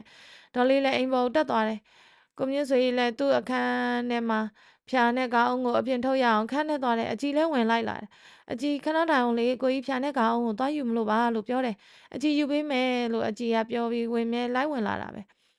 ကိုမြင့်ဆွေလည်းသူ့ကလေးပေါ်မှာခေါင်းနှလုံးကိုအကြည့်ပေးလိုက်တယ်ဖြာနဲ့မွေးရကိုလိမ့်ပြီးသူ့ယူလာတယ်အခန်းပြင်ဘက်မှာသူ့နေရာမှာပလက်ကလက်ထိုင်နဲ့ခက်ဝေးဝေးဖြာနဲ့ခင်းပြီးအကြီးဒီမှာအေးလို့ပြောလိုက်တယ်သူကတော့ပလက်ကလက်ထိုင်ပေါ်မှာပြန်ထိုင်ရင်သူ့လက်နှစ်ဖက်နဲ့သူ့ခေါင်းအုပ်ထားတယ်အကြီးလဲခေါင်းနှလုံးပေါ်ကိုမွေရပေါ်မှာတင်ထားလိုက်ပြီးမွေရပေါ်မှာမအိပ်ပဲကိုမြင့်ဆွေရဲ့ကလက်ထိုင်ဘေးနားမှာလာထိုင်တယ်ပြီးတော့မှလက်ပိုက်သလိုလှုပ်ထားတဲ့သူ့လက်နှစ်ဖက်ကိုကိုမြင့်ဆွေရဲ့ပလက်ကလက်ထိုင်လက်တန်းပေါ်ကိုတင်လိုက်တယ်ပြီးတော့သူ့လက်ပေါ်မှာသူ့ခေါင်းကလေးအုံပြီးညာဘက်ဆောင်းထားပြီးအိတ်နေတယ်ကိုမြင့်ဆွေလည်းဒီဟာမကလေးဟာငါ့ပေါ်အရန်ဖြစ်နေပြီလို့တွေးပြီးအကြီးကိုတစိမ့်စိမ့်တနာနေတယ်ဒီတနာတဲ့စိတ်တဲ့ဆိုတဲ့မိခင်ကြီးကထပ်ပြီးဖောက်ပါလာပြန်တယ်ဆွဲလန်းတဲ့စိတ်ဆိုတဲ့သားတွေသမီးတွေကတဖြည်းဖြည်းတိုးပွားလာမှမသိတိုးပွားလာတယ်9 နာရီခွဲလောက်မှအချီကိုနှိုးပြီး2 ယောက်သားနောက်ဖေးမှမျက်နှာတက်ကြတယ်6 နာရီလောက်ကျတော့ဒေါ်လေးဆင်းလာတယ်3 ယောက်သားကော်ဖီတောက်ရင်နောက်ဖေးမှဆွေးနွေးကြတယ်ကိုမြင့်ဆွေကသာသနာရိပ်သာမှာသူ့ဖေဖေနဲ့သွားပြီးတိုင်ပင်ခြင်းနဲ့လို့ပြောတယ်ဒေါ်လေးကလည်းထောက်ခံတယ်အကြီးကအိမ်ပေါ်တော်ရောက်နေမှာပဲတိုင်ပင်ဖို့မလိုတော့ပါဘူးလို့ပြောတယ်ဒါပေမဲ့ဒီကိစ္စမျိုးဆိုတာဘုန်းကြီးဖြစ်နေပေတဲ့အဖေဆိုတော့အတိပေးဖို့ကောင်းတယ်လို့ကိုမြင့်ဆွေနဲ့ဒေါ်လေးတို့ကရှင်းပြတဲ့အတွက်နောက်ဆုံးတော့အကြီးကသဘောတူတယ်ဒါပေမဲ့အကြီးအိမ်ကိုပြန်ပို့ဖို့ဆိုတာတော့မတိုင်ပင်ခဲ့နဲ့မပြန်ဘူးအကိုကြီးနဲ့ပဲဒီမှာနေမှာလို့အကြီးကခက်တဲ့နဲ့ပြောတယ်နောက်တစ်ရက်တော့အကြီးကအိမ်ရှိကိုမထွက်ပါနဲ့ဦးကွယ်အကြီးအတွက်ပြောတာပါလို့အတန်တန်မှာပြီးကိုမြင့်ဆွေကသာသနာရိပ်သာကိုထွက်လာတယ်ဦးတုံတရာနဲ့ကိုမြင့်ဆွေဦးတုံတရာလည်းဝင်းနီးတင်နေတဲ့အတွက်ကိုမြင့်ဆွေခဏဆောင်ရနေရတယ်ဝင်းနီးတင်ပြီးလို့ဦးတုံတရာနဲ့တွေ့တဲ့အခါမှာကိုမြင့်ဆွေကအဖြစ်ပြက်အကုန်လုံးကိုရှောက်တယ်အဲ့ဒီကဦးတုံတရာလူကလေးမှလည်းဖေဖေအတွက်ဒီဒုက္ခတွေနဲ့တွေ့ရတာပဲဖေဖေစိတ်မကောင်းပါဘူးကွယ်လို့ပြောတယ်သားကကန်စီယမှာကန်စီမန်ရအတိုင်းပေါ့ဖေဟာလို့ပြန်ဖြေတယ်ဖေဖေအနေနဲ့ကဖုန်ကြီးဆိုတော့ယူလိုက်ပါလို့လည်းမတိုက်တွန်းနိုင်ဘူးမယူနဲ့လို့လည်းမတိုက်တွန်းနိုင်ဘူးအဲ့ဒီတော့ယူဖို့မြူဖို့ဆိုတာလူကလေးကလူကလေးဆုံးဖြတ်ပြီးတော့ဒါပေမဲ့လူကလေးမှရှိနေတဲ့တန်တရားနဲ့ပတ်သက်လို့ကတော့ဖေဖေမေးခွန်းနဲ့မေးချင်တယ်မခင်လားမသိခင်သူ့သမီးကိုအခက်တော့ကသူ့သမီးကိုဘယ်သူပဲဝါနဲ့ပေးစားလိုက်ပါလို့ပြောပြီးအခက်သလားဒါမှမဟုတ်ရင်လည်းဆောက်ရှောက်လိုက်ပါလို့တာမန်အခက်တာလားလို့မေးတယ်ဘယ်သူပဲဝါနဲ့ပေးစားလိုက်ပါလို့မမခဲ့ပါဘူးဆောက်ရှောက်လိုက်ပါလို့တာမန်အခက်တာပါပဲလို့ဖြေတယ်မင်းနဲ့မတွေ့ခင်တော့မက်တီမေမှာချစ်သူများရှိနေလားအဲ့ဒီချစ်သူကမင်းလက်ထဲကချစ်သူရဲ့လက်ထဲကနေမင်းကအတင်းလူယူလိုက်တာလားလို့မေးတယ်တပည့်တော်နဲ့မတွေ့ခင်တော့မမေကြီးမှာချစ်သူတယောက်မှမရှိပါဘူးတပည့်တော်နဲ့မတွေ့ခင်တော့မမေကြီးကယောက်ျားဆိုလို့ရှိရင်အမတန်မုန်းမိတကယ်လို့များသူ့အဖေကယောက်ျားအတင်းပေးစားရင်တော့ဆွဲကြိုးချသိဖို့တောင်ကြိုးတစ်ချောင်းဝယ်ထားပါတယ်မနေ့ကမှတော်လေးကိုဒီကြိုးချော့တောင်းခိုင်းပြီးတပည့်ကိုယ်တိုင်ဓာတ်နဲ့ခုတ်ပစ်လိုက်ပါတယ်လို့ပြောတယ်ဒီလိုပဲပစ္စည်းချမ်းသာရတဲ့မိန်းကလေးတွေကိုထိမ့်သိမ်းဆောက်ရှောက်ရတဲ့လူတချို့ရှိတယ်ဒီလူတွေမှာပစ္စည်းတွေကိုမှတ်ပြီးမိန်းကလေးကိုအရာချိုင်မယ်ဆိုတဲ့ယုံမာတဲ့စိတ်ရှိတယ်မိန်းကလေးတွေဟာကာယကံမြောက်တစ်ကြိမ်နှစ်ကြိမ်လောက်ကျွလွန်ပြီးရင်တဏှာဆွဲဖြစ်တတ်တယ်ဆိုတာဒီလေယုံမာတွေသိတယ်အဲ့ဒီကြောင့်ဒီမိန်းကလေးတွေနဲ့နှစ်ယောက်ချင်းခဏခဏတွေ့ရတဲ့အခါအခွင့်အလမ်းတွေကိုအလွဲသုံးစားလုပ်ပြီးဒီမိန်းကလေးတွေကိုဒီလူယုံမာတွေဟာကာယကံမြောက်လွန်ကျူးကြတယ်ဒီမိန်းကလေးတွေဟာတဏှာဆွဲဖြစ်လာပြီးဆိုတော့မှဒီလူယုံမာတွေဟာဒီမိန်းကလေးတွေရောဒီပစ္စည်းတွေရောသိမ့်ပိုက်လိုက်တာပဲမင်းရောဒီယုံမာတဲ့ရည်ရွယ်ချက်မျိုးနဲ့မမေကြီးကိုကိုထိလက်ရောက်ကာယကံမြောက်ကျွလွန်ထားတာများရှိလားရှိရင်ဖေဖေကိုအမှန်တိုင်းပြောလို့မေးတယ်အဲ့ဒီချိန်ဒီတကားမှမကျွလွန်ဘူးမှန်မှန်သာပြောရင်မဟာဝေစီငရဲမှာအမြဲခံရပါစေလို့ချိန်တယ်မချိန်ပါနဲ့လူလေးရဲ့ဖေဖေယုံပါတယ်အဲ့ဒီလိုမလွန်ကျူးဘူးဆိုတာဟုတ်ပြီနှစ်ယောက်ချင်းမကြာခဏတွေ့ရတဲ့အခါအခွင့်အလမ်းတွေကိုအလွဲသုံးစားလုပ်ပြီးဒီမိန်းကလေးဟာကိုယ့်ဘက်မပပအောင်တစ်ချိန်နှစ်ချိန်ဖြစ်စေအချိန်ပေါင်းများစွာဖြစ်စေနှုတ်နဲ့ရောသွေးဆောင်ဘူးလားလို့မေးတယ်တပည့်တော်ကိုချစ်ပါတယ်ဆိုတာဒီကနေ့ဒီတငယ်မလေးကိုတခါမှမပြောဘူးပါဘူးလို့ဖြေတယ် နှုတ်နဲ့မပြောဘူးဆိုတော့ဟုတ်ပြီကိုမူရာနဲ့မျက်နှာအထမူရာနဲ့ကိုသွေးဆောင်ဘူးသလားလို့မေးတယ်ဒါတော့တပည့်တော်အတိအကျမလျှောက်ထားတတ်ပါဘူးဗျာတပည့်တော်တတိယတိုင်းတော့ဒါမျိုးတွေနည်းနည်းကလေးမှမဖြစ်အောင်ကြိုးစားပြီးထိန်းတာပါပဲအဲ့ဒီလိုထိန်းနေတဲ့အထက်ကိုတတိလစ်ပြီးတစ်ခါတလေသူ့ကိုကြည့်မိတာရှိမယ်ပြုံးမိတာရှိမယ်ကိုနဲ့နှုတ်နဲ့မပြစ်မှားပေမိတဲ့အခါစိတ်နဲ့တော့တစ်ခါလေပြစ်မှားမိပါတယ်လို့ဖြေတယ်စိတ်ကတော့ထိမ့်မုတ်ခတ်တယ်လို့ဦးတုံတရာကပြောတယ်ဒီကလေးမလေးကမင်းဘက်ပါလာအောင်လော်ကီဆရာတွေနဲ့ပေါင်းပြီးယတနာဒီပဲဆေးဖျောင်းနိုင်ထွန်းတာတို့အင်းကြတာတို့နတ်ဆင်သွားပြီးတခုခုလောက်တာတို့အောင်လန်းဆရာတွေနဲ့ပေါင်းပြီးမိနစ်ထမိန်စားတွေလူရိုးတွေတစူးဝါးတွေကိုတောင်လှုပ်မြောက်လှုပ်တာတို့ညင်ညင်ပပတ်အယုတ်တမတွေရောနှောထားတဲ့ခက်ဆေးဆိုတာတွေနဲ့စိတ်ခတ်တာတို့ရောမင်းလှုပ်ဘူးသလားလှုပ်ဘူးရင်ဖေဖေကိုအမှန်တိုင်းပြောလို့မေးတယ်သားကတခိခိနဲ့ရည်ပြီးဒါတွေကိုငရဲကိုမကြောက်တဲ့သူတွေမှလှုပ်တာပါတပည့်တော်ငရဲကိုကြောက်ပါတယ်ဖေဟာမလှုပ်ပါဘူးလို့ဖြေတယ်ဒီလိုဖြစ်ပြီးတော့မှဒီဆရာတွေတကယ်စွမ်းနေဆိုရင်ဒီကောင်မကလေးတပည့်တော်ကိုမုန်းသွားအောင်လှုပ်ချင်ပါတယ်ဖေဟာလို့ပြုံးပြီးပြောတယ်ဗေဒင်ဆရာတွေနဲ့ပေါင်းပြီးတော့ဓာတ်ရိုက်စင်တာတွေရောဘာရောလှုပ်ဘူးသလားလို့မေးတယ်မလှုပ်ဘူးပါဘူးလို့ဖြေတယ်မမေကြီးဟာအရွယ်ရောက်လာပြီလားလို့မေးတယ်အသက်ဘယ်လောက်ရှိမှအရွယ်ရောက်တယ်လို့အရှင်ဘုရားယူဆတယ်လို့မလျှောက်တတ်ဘူးဗျာဥပဒေအရ16နှစ်ဆိုရင်အရွယ်ရောက်ပြီးအကြီးဟာတပည့်တော်ကိုသူ့အမေအတော်18နှစ်ရှိနေပါပြီလို့ဖြေတယ်အဲ့ဒီလိုဆိုရင်တော့ပြင်လူကလေးဟာအရှင်းကြီးပဲဘာဖြစ်လို့တန်တရားဖြစ်နေတာလဲဖေဖေမသိဘူးလို့ပြောတယ်တပည့်တော်ရဲ့တပည့်ကလေးလိုညီကလေးလိုဖြစ်နေတဲ့ဝင်တော့ကလေးမောင်ချစ်တင်ဆိုတာရှိတယ်ရုပ်ကလေးကလည်းတနာကမသဘောကလည်းသိကောင်းတယ်ယတနာသုံးပါလည်းသိကိုင်းဆိုင်တယ်အဲ့ဒါကလေးနဲ့တပေးစားဖို့စပြောယုံကြည်တဲ့တော်တော်ဆိုပြီးတော့အကြီးအထားអော်တာပဲတပည့်တော်ဒီလောက်ထိစေတနာထားခဲ့ပါတယ်လို့ရှောက်တယ်အေးဒီတော့လူကလေးဟာသိရှင်နေပါလေဒီလောက်ရှင်ရဲ့သားနဲ့တန်တရားရှိနေတာဖေဖေအံ့ဩတယ်လို့ပြောတယ်ဒါနေမကသေးဘူးဖေဟာအရှင်ဖေဟာကိုတော့အကုန်လျှောက်ရမှာပဲဒါကိုတော့အရှင်ဖေဟာရဲ့ဝမ်းထဲမှာပဲထားပါသူ့ဖေရှိတုန်းကယောက်ျားအတင်းပေးစားရင်ဆွဲကြိုးချသိဖို့ဆိုပြီးဝယ်ထားတဲ့ကြိုးကိုသူ့အမေသိပြီးရဲ့အခါလွတ်မပစ်ဘူးတပည့်တော်သူ့ကိုမယူဘဲထွက်သွားရင်ဆွဲကြိုးချဖို့ဆိုပြီးတိတ်နာတယ်မနေ့ကမှဒေါ်လေးချော့တောင်းလို့ရလာတယ်ဒီလိုရလာလားလဲအเจ้าမဟုတ်ဘူးအခုတော့ရှင်းပါပြီတပည့်တော်အိမ်ကိုသူပြောင်းလာမယ်ဆိုတာဆုံးဖြတ်ထားတာကြောင့်ပါရဲ့လို့ရှောက်တယ်တိတ်ရှင်းနေပါပြီသားရဲ့တန်တရားမရှိပါနဲ့တော့လို့ဦးတုံသရာပြောတယ်တပည့်တော်မေကွန်းတခုရှောက်ချင်မှသေးတယ်ဗျာတပည့်တော်ဟာခဏလောက်အစိုးရအမှုရန်ထမ်းပြီးဘုန်းကြီးလုပ်ပါမယ်လို့မမေကိုဂတိပေးခဲ့တာရှိတယ်အဲ့ဒီဂတိကိုဖျက်လို့ကောင်းမှမလားလို့ရှောက်တယ်ဒီမေကွန်းကိုဘုန်းကြီးအနေနဲ့မဖြေအပ်ဘူးထင်တယ်လို့ဦးတုံသရာပြောတယ်တပည့်တော်မှဒီအချက်ကြောင့်လည်းအင်မတန်အကျဉ်းချက်ဖြစ်နေတယ်တစ်ဖက်ကလည်းမမေကိုပေးထားတဲ့ဂတိရှိနေတယ်တစ်ဖက်ကိုကြည့်ပြန်တော့လည်းဒီလိုထွက်သွားရင်ဆွဲကြိုးချသိမ့်မယ်ဆိုတာရှိနေတယ်အကြီးကတော့ဒီအချက်နဲ့ပတ်သက်ပြီးအကြံတစ်ခုပေးထားတာရှိတယ်သူ့ကြံလည်းမဆိုးလှဘူးလို့ပြုံးပြီးပြောတယ်ဘယ်လိုအကြံလဲလို့ဦးတုံသရာမေးတယ်ဖေဖေနဲ့မမေအကြောင်းကို तू ကသိနေတယ်အဲ့ဒီတော့မမေလည်းအစားသီလရှင်လုပ်ဖို့ပဲဖေဖေကိုတနာတာနဲ့သီလရှင်မလုပ်ပဲဖေဖေကိုယူတယ်တဲ့ဖေဖေကအစားကဘုန်းကြီးလုပ်ဖို့စိတ်ရှိရမဟုတ်ဘူးမမေနဲ့ရမှမမေကဟောတာနဲ့တရားအကျွတ်တရားရပြီးဘုန်းကြီးဖြစ်သွားတာတဲ့အဲ့ဒီတော့တပည့်တော်လည်းအခုဘုန်းကြီးမလုပ်ပါနဲ့အောင်တဲ့သူ့ကိုမချစ်အောင်တနာပြီးယူပါတဲ့ပြီးတော့သူ့ကိုအကျွတ်တရားရအောင်ချွတ်ပါတဲ့သူအကျွတ်တရားရတော့မှ तू ကသီလရှင်လုပ်တပည့်တော်ဘုန်းကြီးလုပ်ပါတဲ့သူ့အကြံကလည်းမဆိုးလှဘူးဖေဟာလို့ကိုမျိုးဆွေကပြုံးပြီးရှောက်တယ်ဦးတုံသရလည်းပြုံးနေတယ်တပည့်တော်ကတော့ဒီလိုစိတ်ကူးထားပါတယ်မမေကိုပေးထားတဲ့ဂတိကိုလည်းလေးစားရအောင်အခုလာမဲ့ဝါရင်း3လစကိုင်းမှာဖုန်းကြီးသွားလုံမယ်ဒီမှာဆိုတော့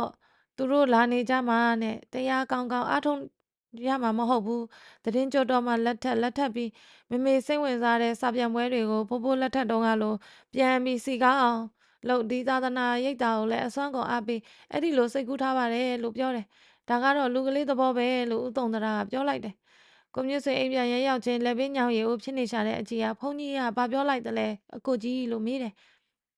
ကိုမြင့်ဆွေကအကြီးပြောတဲ့အတိုင်းသတင်းကြွမှာလက်ထပ်မယ်အဲ့ဒီလက်မထပ်ခင်သူ့မမေကိုဂတိပေးထားတဲ့အတွက်သူသခိုင်းသွားပြီးဝါရင်း3လဖုန်းကြီးဝင်မယ်မမေပေးထားတဲ့ဂတိကိုလေးစားတဲ့အနေနဲ့အ ਨੇ ဆုံး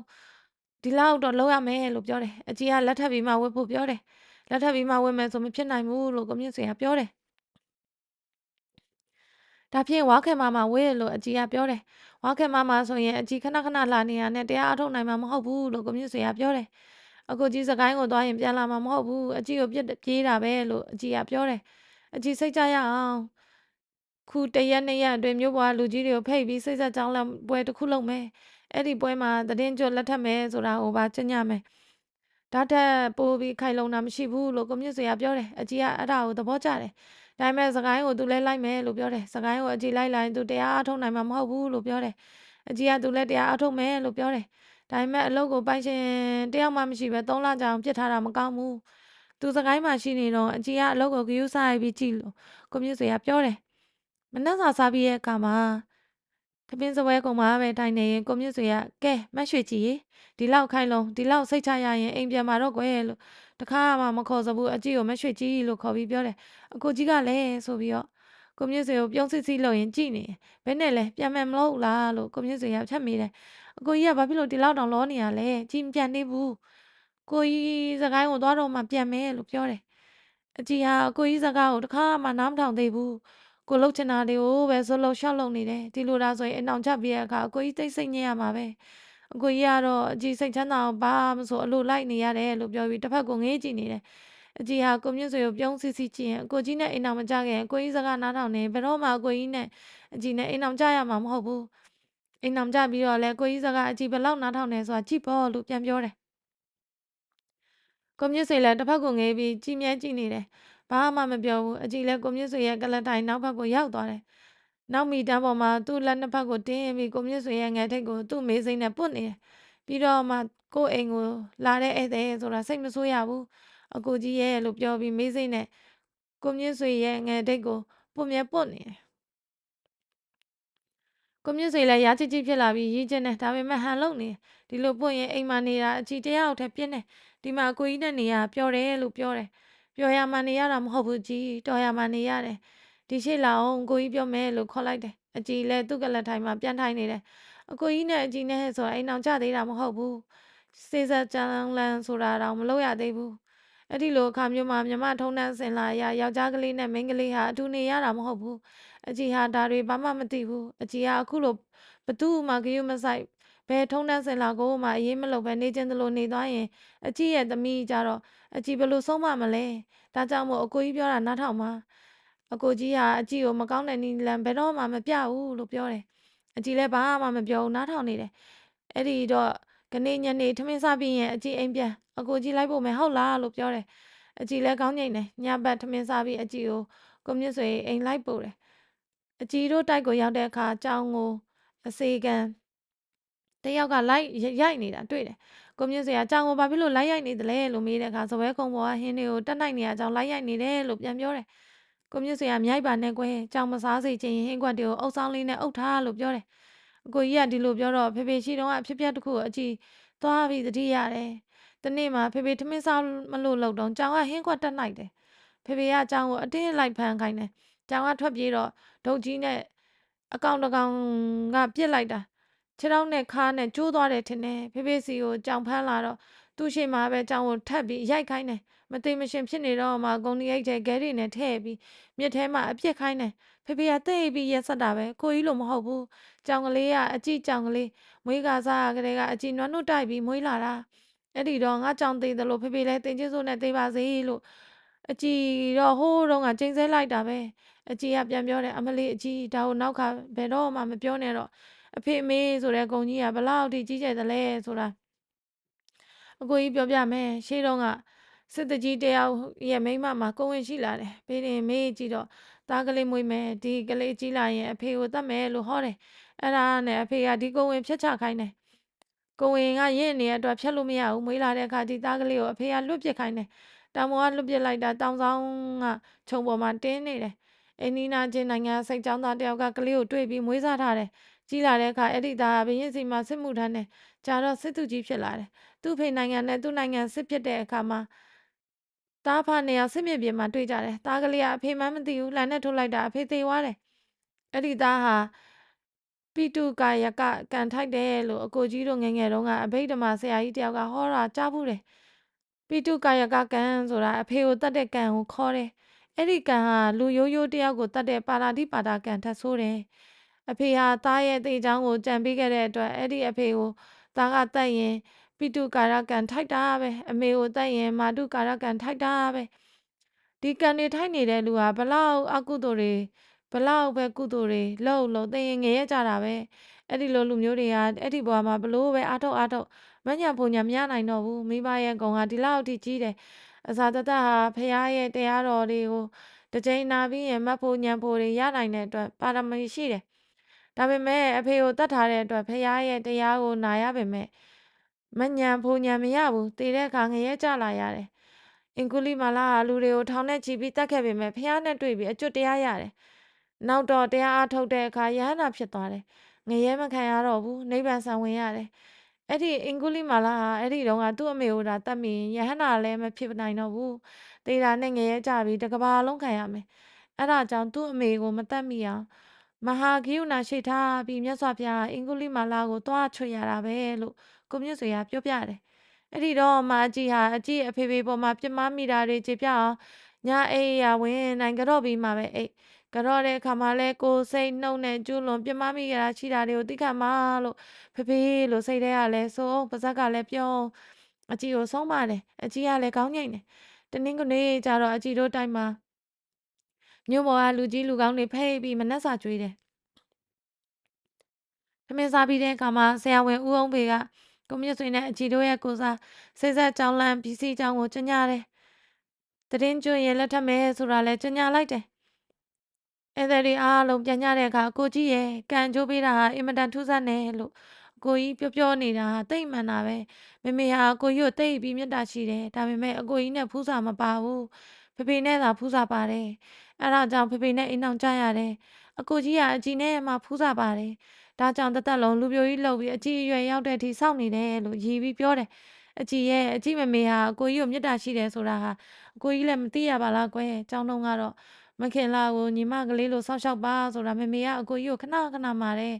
ဒါကြောင့်အကိုကြီးကတော့ညီမလေးလိုစောင့်ရှောက်လာတာပဲလို့ကိုမြင့်စရာပြောတယ်အကြီးကသူ့အမေပြောသွားသမျှကိုအကုန်လုံးပြန်ပြောပြတယ်ကိုမြင့်စီလည်းခဏလောက်ငေးပြီးတွင်ရင်ငယ်ငယ်ကသူနဲ့မခင်လာတို့ရဲ့အဖြစ်အပျက်တွေကိုပြန်မြင်အောင်တယ်တအားလောက်ကြတော့မှကန်ဆန်းကျဲပုံတွေကမပြောပါနဲ့တော့အကြီးရေနန်းတော်ပေါ်မှာဆန်နေတဲ့မိဖုရားကောင်ကြီးနဲ့တောနတ်မြတ်မဲတွေမှာတရားကျင့်နေတဲ့ရသေးဟာညားရမယ်လို့ဘေးရင်ဆရာဟောမိရင်ရှာလိခံရမှာပဲနော်ဒါပေမဲ့တကယ်ဖြစ်ခဲ့တာရှိတယ်ရှိတုန်းကအလက်ကပမင်းနဲ့ဝေလဒီပကမင်းနှစ်ပါးဟာတန်ဝေကရတဲ့အတွက်ထီနာကိုစွန့်ပြီးတောထွက်ကြတယ်အဲ့ဒီရသေးနှစ်ပါးနဲ့ဝေလဒီပမင်းကရသေးကကွဲလွန်တယ်အလကပယတိတပါးပဲတောနတ်ကြီးထဲမှာတရားအားထုတ်တယ်တနေ့ကျတော့ကောသမီပြည်မှာမြင်းကြီးကနေစေလာစေကုံဝင်ရှိတဲ့သူမိဖုရားကြီးနဲ့နေပူစာလုံနေတော့ငှက်စင်ကြီးတကောင်ဟာကပလာနီခြုံထားတဲ့မိဖုရားကြီးကိုတတ်တဲ့လို့ထင်ပြီးတုတ်သွားတယ်ဒီငှက်စင်ဟာသူအစာစားနေကြညောင်ပင်ကြီးကိုရောက်တော့သူတုတ်လာတဲ့မိဖုရားကြီးကိုစားမလို့တစ်ပင်ခွာကြားမှာထားပြီးနားတယ်အဲ့ဒီကမိဖုရားကြီးကလက်ခုပ်တီအော်ဟစ်ပြီးခြောက်လိုက်တာငှက်စင်လည်းပြန်ပြေးပြီးမကြခင်မှာပဲမိဖုရားကြီးကသားကလေးတယောက်ကိုတစ်ပင်ခွာကြားမှာဖွားတယ်ဒီသားကလေးကြီးလာတဲ့အခါဥသိဏမင်းဖြစ်လာတယ်စောင်းတီးအင်မတန်ကောင်းတယ်သူတီးလိုက်ရင်စင်တွေရလာတယ်မြတ်စွာဘုရားကိုစော်ကားတဲ့မာဂနီဆိုတာဥဒိဏမင်းရဲ့မိဖုရားတစ်ပါးပေါ့အဲ့ဒီဥဒိဏမင်းသားကလေးကိုမွေးတဲ့ပညောင်ပင်ကြီးနဲ့အနီးဝေးမှာအလကပယတိအကြောင်းကြီးရှိရယ်ယတိဟာကလင်းကိုတန်ကြားပြီးသားမီးနှစ်ယောက်ကိုကဲထားရတယ်အချီကအကိုကြီးကိုဖုန်းကြီးမလုံနိုင်အောင်လုပ်တယ်လို့ပဲမိဖုရားကြီးကယတိကြီးကိုဟိုဟာလှုပ်ဒီဟာလှုပ်နဲ့လှုပ်လိုက်တာယတိကြီးလည်းတီလာတွေပြတ်ပြီးမိဖုရားကြီးနဲ့ညားရတာပဲကံရဲ့အကျိုးပေးပုံဟာဘလောက်ထူးဆန်းတယ်လဲအကြီးနေပူစာလုံနေတဲ့မိဖုရားကြီးကတော်တဲ့ရသိနဲ့ညားဖို့ကံပါလာတော့ငှက်စင်ကြီးကဝင်တုတ်ပေးရတယ်လို့ကိုမြင့်ဆွေကပြောတယ်ဝိညာဉ်ထင်လင်းတက်ရှင်ခြင်းကကိုမြင့်ဆွေကသူ့ကိုယ်သူချုပ်ချယ်ထားတဲ့အချုပ်ချယ်တွေတဲ့ကိုထိလက်ရောက်မကျူးလွန်ရဘူးဆိုတဲ့အချုပ်ချယ်တစ်ခုကလွဲပြီးတခြားအချုပ်ချယ်တွေကိုစိတ်ဆက်ကြောင်းလန့်ပြီးတဲ့အချိန်ကစပြီးသူ့ဟာသူရုပ်သိမ်းလိုက်တယ်အဲ့ဒီလိုရုပ်သိမ်းပြီးအကြည့်ရဲ့တိုက်ကိုနေ့တိုင်းသွားတယ်အကြည့်နဲ့စကားပြောရင်လည်းအရင်ကလိုအိမ်စရိကြီးနဲ့မဟုတ်တော့ဘူးပြုံးပြုံးရွှင်ရွှင်ဖြစ်လာတယ်စကားပြောတဲ့အထက်မှာလည်းရံဖန်ရံကကြီးစဲတာလေးတွေကြားညက်ပြီးပါလာတယ်ဒါတွေနေမကသေးဘူးအရင်ကဆိုရင်အကြည့်ရဲ့မျက်လုံးတွေကိုကိုမြင့်ဆွေကဘယ်တော့မှစိုက်မကြည့်ဘူးအခုဆိုရင်တခါအကြည့်နဲ့မျက်လုံးချင်းတစိမ့်စိမ့်ကြည့်ပြီးတကိုယ်လုံးဖြိုးဖြိုးပြင်းပြင်းဖြစ်နေတဲ့အရာတွေကိုခံစားလာတယ်စိတ်ဆက်ကြောင်းလန့်ပြီးတဲ့နေ့မှာပဲအကြည့်ကိုယ်တိုင်ဈေးသွားအကိုကြီးနဲ့ကြည့်ကောင်းမဲ့လုံးကြီးတွေရှက်အင်းကြီးတွေအစပေါ်အစအင်ကြီးစားတွေကိုတိတ်တိတ်ချာချာရေးဝယ်တယ်တ သေးသေးချာချာချုပ်ခိုင်းတယ်ပြီးတော့မှသူ့တိုင်မှာကောင်းကောင်းသိမ့်ထားပြီးသူကိုယ်တိုင်တွဲပေးတယ်အပေါ်အင်ကြီးရှယ်အင်ကြီးလုံကြီးတွေကိုအကိုကြီးကဝေ့ရတယ်အကိုကြီးကအပေါ်အင်ကြီးကိုကျဲသီးအမြဲတက်ထားတယ်ဆိုတာအကြည့်သိတယ်ဒါကြောင့်သူကိုယ်တိုင်အပေါ်အင်ကြီးကျဲသီးတွေကိုတက်ပေးတယ်ပြီးတော့မှသူကောင်းပြီးနှခါလူနေကြမှန်ကြီးရှိမှအကိုကြီးကိုအထိုင်ခိုင်းတယ်ကတော့ဆိုပြီးအကိုကြီးကောင်းကို cosmetic တိုက်ပေးတယ်တသေးချာချာဟိုဘက်ကလှည့်ကြည့်ဒီဘက်ကလှည့်ကြည့်ပြီးကောင်းဖိပေးတယ်သူမကျင်နဲ့မကျင်ပြီးတစ်ချောင်းနဲ့ဟိုဆွဲတီဆွဲပြီးဖိပေးနေရပဲနောက်ပြီးတော့သူလိမ့်နဲ့ပေါင်တာတွေယူလာပြီးတိုးဘက်ပေါ်ကနေရိုက်တယ်ယောက်ျားဆိုတာပေါင်တာမလိမ့်ရဘူးလို့ကွန်မြူစရာပြောထားတာနဲ့နောက်တော့ပေါင်တာလိမ့်မပေးတော့အဲ့ဒီလိုသူကြိုက်တယ်လို့ချဲလဲပြီးတော့မှအကိုကြီးရဲ့ပခုံးနှစ်ဖက်ပေါ်ရှိလက်နှစ်ဖက်တင်းပြီးမှန်တဲ့အကိုကြီးရဲ့ရုပ်ကိုစိုက်ကြည့်နေကွန်မြူစရာမှန်ထဲမှာပေါ်နေတဲ့အကြီးရဲ့ရုပ်ကိုမော်ကြည့်နေတဲ့အခါမျက်လုံးချင်းဆုံးတယ်အကြီးကပြုံးပြတယ်ကွန်မြူစရာလည်းပြန်ပြုံးပြတယ်အဲ့ဒီတော့မှအကြီးကကိုကြီးရဲ့နာကပ်ပြီးကိုကြီးကတိတ်ချော်တယ်လို့ပြောတယ်ကွန်မြူစရာတစ်ခါဘာမှပြန်မပြောဘူးပြုံးယုံတာပြုံးနေတယ်တစ်ခါကျတော့တသက်လုံးစီးပူးထားတဲ့ပြက်လုံးကလေး3-4လုံးကိုဘာပဲဖြစ်ချင်ရဖြစ်ပါစေထုတ်သုံးလိုက်မယ်ဆိုရရွေချက်နဲ့ပဲထင်ပါရဲ့အကြီးကအခုလိုသူ့နာကပ်ပြီးကိုကြီးကတိတ်ချောတာပဲလို့ပြောတဲ့အခါငချင်းကဘသူနဲ့ပိုချောတယ်လဲလို့ပြက်လိုက်တယ်ပြီးတော့မှသူ့ပြက်လုံးသူသဘောကျပြီးတခိခိနဲ့ရည်နေတယ်တခါကျတော့လဲအကြီးလောက်မချောပါဘူးအကြီးနဲ့ရှင်လိုက်ရင်ကိုကြီးကရွှေလာမင်းကြီးပေးနာမှာမိတ်တုံဖြစ်နေတဲ့ကျဲဆုပ်ကလေးနဲ့တူပါတယ်အကြီးလို့ကြီးစေလိုက်တယ်အကြီးကတိတ်ပြီးသဘောကျတယ်အကြီးစိတ်ထဲမှာကိုကြီးကသူ့မိတ်ဆွေသူ့တငယ်ချင်းသူ့မိကိုရသူ့အားထားရသူ့အချစ်ရဲ့တရားဒါမကသေးဘူးသူ့ကစားစရာလေးလည်းဖြစ်နေတယ်ဆိုးတယ်မူးတယ်ရိုက်တယ်ကန်တယ်ထိုးတယ်နှိုက်တယ်ယောက်ျားတွေကိုဒါတွေ့ပြီးယောက်ျားတွေကိုအမုန်းကြီးမုန်းနေရကရုပ်ကလည်းချောသဘောကလည်းကောင်းပြီးသူလှုပ်တိုင်းခံနေတဲ့ကိုကြီးနဲ့တွေ့တဲ့အခါမှာသူ့စိတ်တွေကတမျိုးပြောင်းသွားတယ်လောကကြီးကသူထင်တဲ့အတိုင်းမဆိုးလို့ပါဘူးဆိုတဲ့စိတ်ကူးတွေကသူ့ခေါင်းထဲဝင်လာတယ်ယောက်ျားမိန်မုန်းတဲ့ကြောက်တဲ့စိတ်တွေအောက်မှာအနှစ်နဲ့လာလောင်းရိပ်တွေအမိခံလာရတဲ့သူ့ရဲ့ချစ်စိတ်တွေဟာအဲ့ဒီလောင်းရိပ်တွေမရှိတော့တဲ့အခါတန်မာလာတယ်ထွားကြိုင်လာတယ်အကိုင်းခတ်တွေဝေးဆဆဖြစ်လာတယ်အဖူးအပွင့်အသီးနဲ့ပွင့်ဖူးလာကြကုန်တယ်အဲ့ဒီလိုတန်မာထွားကြိုင်ဝေးစာပွင့်ဖူးသီးလာကြတဲ့အချစ်စိတ်တွေဟာငြိမ်းမနေနိုင်ကြတော့ဘူးအကြည့်ငယ်ထိတ်ကချိန်မဒီအကြာကြီးအကျော်လက်အကျော်သေးအကျော်သိမ်အကျော်ပီစီညောင်လေးတွေထိပါမကျန်အကျော်တွေမှန်သမျှတယ်အကုန်လုံးရှောက်ပြီးတလုံးတရွတွေ့သမျှအကုန်လုံးဆွပေးနေတယ်အကြည့်ကလေးဟာသူ့အသေးထဲမှာတလက်ကြံတဲ့ကိုရင်ကစိတ်ပိုင်းတွေမှာလည်းတဖြင်းဖြင်းနဲ့တနေ့လုံးဖြစ်နေတာပါပဲရေချိုးတုံးကလည်းဖြစ်နေတာပဲထမင်းစားတုံးလည်းဖြစ်နေတာပဲမော်တော်စီးနေတုံးလည်းဖြစ်နေတာပဲစက်ဖက်မှာစရင်စာအုပ်တွေကြည့်နေတုံးလည်းဖြစ်နေတာပဲအကူကြီးနဲ့မျက်နှာချင်းဆိုင်ပြီးမျက်စိချင်းတစိမ့်ကြည့်နေတုံးလည်းဖြစ်နေတာပဲအကူကြီးရဲ့လက်မောင်းကိုသူ့လက်တစ်ဖက်နဲ့ဖက်ထားပြီးလှေကားပေါ်အစင်းတက်သွားနေတုံးလည်းဖြစ်နေတာပဲအကူကြီးကိုခေါင်းဖိနေတုံးလည်းဖြစ်နေတာပဲအိယာပေါ်မှာလဲနေတုံးလည်းဖြစ်နေတာပဲအိတ်နေတုံးကတော့တခါတလေအိမ်မက်တလို့ဘာလို့အသေးထဲမှာအေးကနေတကိုယ်လုံးမှာဖြင်းကနေဆိုတဲ့အတွေ့အထူးတွေဟာဖြစ်နေတော့တာပဲအဲ့ဒီလိုအခါမျိုးမှာကိုကြီးကသာစိတ်မဆောင်ရင်တော့ကျူးလွန်မိမှမှန်းပဲဧကမလွဲဘူးအကိုကြီးကလည်းသူမယူမဲ့မိန်းကလေးတယောက်ကိုသွားပြီးကျူးလွန်ရင်ကာမေသူမိစ္ဆာစာရာကန်ထိုက်တယ်လို့ကောင်းမှာတံမိုးနှက်ထားသလိုယုံကြည်ရအတွက်ယူမယ်လို့မဆုံးဖြတ်ခင်တုန်းကလည်းသူစိတ်ကိုနိုင်အောင်စူးစမ်းပြီးထိန်းတာပဲစေးဆက်ကြောင်းလန့်ပြီးပြန်တော့လဲအကြီးဟာသူ့ကာမပိုင်မရမဖြစ်သေးဘူးခုလိုကာမပိုင်မရမဖြစ်သေးပဲနဲ့ကိုတိလက်ရကျူးလွန်ပြန်ရင်လဲကာမေသူမိစ္ဆာစာရာကန်ထိုက်တာပဲလို့ယုံကြည်နေတဲ့အတိုင်းနှုတ်ထဲရလိုက်ရောမှုတွေလောက်ပြုံးယုံကလေးရလောက်ချစ်တဲ့မျက်လုံးတွေနဲ့ကြည့်ယုံကလေးလောက်ထိတာသူ့ကိုယ်သူခွင့်ပြုထားတယ်ကိုတိလက်ရုပ်ကျူးလွန်မှုဆိုတာကတော့လက်ထပ်ပြီးတဲ့အထိညအထိထိမ့်သိမ့်တာကိုပြင်းထန်တန်ဋိဌာန်ချထားတယ်သူ့ရဲ့တန်ဋိဌာန်ကဘလောက်ထိကြီးကျယ်လဲဆိုတာကိုတော့သူဟာသူသိချင်မှသိမယ်အကယ်၍သူဟာဒိဗ္ဗစကုသာရှိမယ်ဆိုရင်တာဝရိန်သာကသူ့ဓမ္မတပင်မှာတရားမင်းကြီးနတ်တွေဟာသူ့ကိုကျင့်တရားကိုချီးကျူးပြီးတာရုတွေချိန်ခေါ်နေတာကိုဧကမုတ်ချသူမြင်မှာပဲအဲ့ဒီလိုကွန်မြူဆွေနဲ့အကြီးနဲ့အချစ်ရင်ကျော်မှာမျောနေလိုက်ကြတာကွန်မြူဆွေစကိုင်းမသွားခင်တနေ့ကိုရောက်လာတယ်အကြီးလဲခါတိုင်းလိုအကိုကြီးကိုစပင်းနဲ့ဖိဖိနေတယ်အဲ့လိုဖိဖိနေအကိုကြီးအကြီးလဲစကိုင်းကိုလိုက်ချင်တယ်လို့ပြောတယ်အိုကြီးကလည်းကိုကြီးပြောထားတာပါကွယ် ကိုတို့နှစ်ယောက်စလုံးအလုပ်တွေကိုအကြာကြီးပြစ်သွားလို့မကောင်းဘူးလို့ပြောတယ်အကိုကြီးသွားနေရမှာအကြာကြီးလို့အကြီးကပြောတယ်ဒါကတော့မသွားမဖြစ်လို့သွားရတာပါအကြီးရဲ့လို့ပြန်ပြောတယ်အကြီးမျက်လုံးတွေကမျက်ရည်တွေစီးကျလာတယ်ခေါင်းဖိနေတဲ့လက်တွေအောက်ချလာပြီးမျက်ရည်တွေတွေ့စီးကျနေတဲ့အကြီးကကျမ်းမြေပေါ်စိုက်ကြည့်နေတယ်ကိုမြင့်စေလည်းအကြီးငိုနေအောင်မှန်ထဲမှာမြင်ရတယ်အဲ့ဒါကြောင့်အကြီးကလည်းကွဲလို့ပြောလိုက်တယ်အဲ့ဒီတော့မှပဲအကြီးကမတက်ရရထိုင်လိုက်ပြီးကိုမြင့်စေရဲ့ပေါင်ပေါ်မှာမျက်နှာမှောက်ထားရင်ရှိုက်ပြီးငိုနေတော့တယ်ကိုမြင့်စေလည်းအကြီးရဲ့ရှိုက်နေတဲ့ကြောကိုကြည့်ရင်အကိုကြီးလည်းအကြီးနဲ့ခွဲပြီးသွားမှာမပြောပါဘူးကွယ်မသွားမဖြစ်လို့သာသွားရမှာပဲအကိုကြီးစိတ်မချမ်းသာအောင်ဘာဖြစ်လို့ငိုနေရသလဲအကြီးလို့ပြောရင်ချစ်မိလို့ဒီတော့ကတွေဖြစ်ရတာပဲလို့ကိုမြင့်စေတန်ဝေကရလိုက်တယ်ချစ်မိလို့ဒီလိုရှိုက်ကြီးတင်ငယ်ငိုပွဲဆင်ရတာပဲလို့များတန်ဝေကရလိုက်ရင်သူ့အတွက်တိတ်ပြီးအကျိုးရှိမှာပဲဒါပေမဲ့အကြီးကကိုမြင့်စေလောက်ပါရမီမရင်သေးဘူးနှုတ်သေးတယ်ဒါကြောင့်ကိုမြင့်စေလို့တန်ဝေကမရနိုင်သေးဘူးအကြီးဟာငိုတိတ်ပြီးခေါင်းဆက်ပြီးဖိဖိနေတယ်ကိုကြီးဟိုနေ့ကနေ့တိုင်းစာရေးရမယ်နော်လို့ပြောတယ်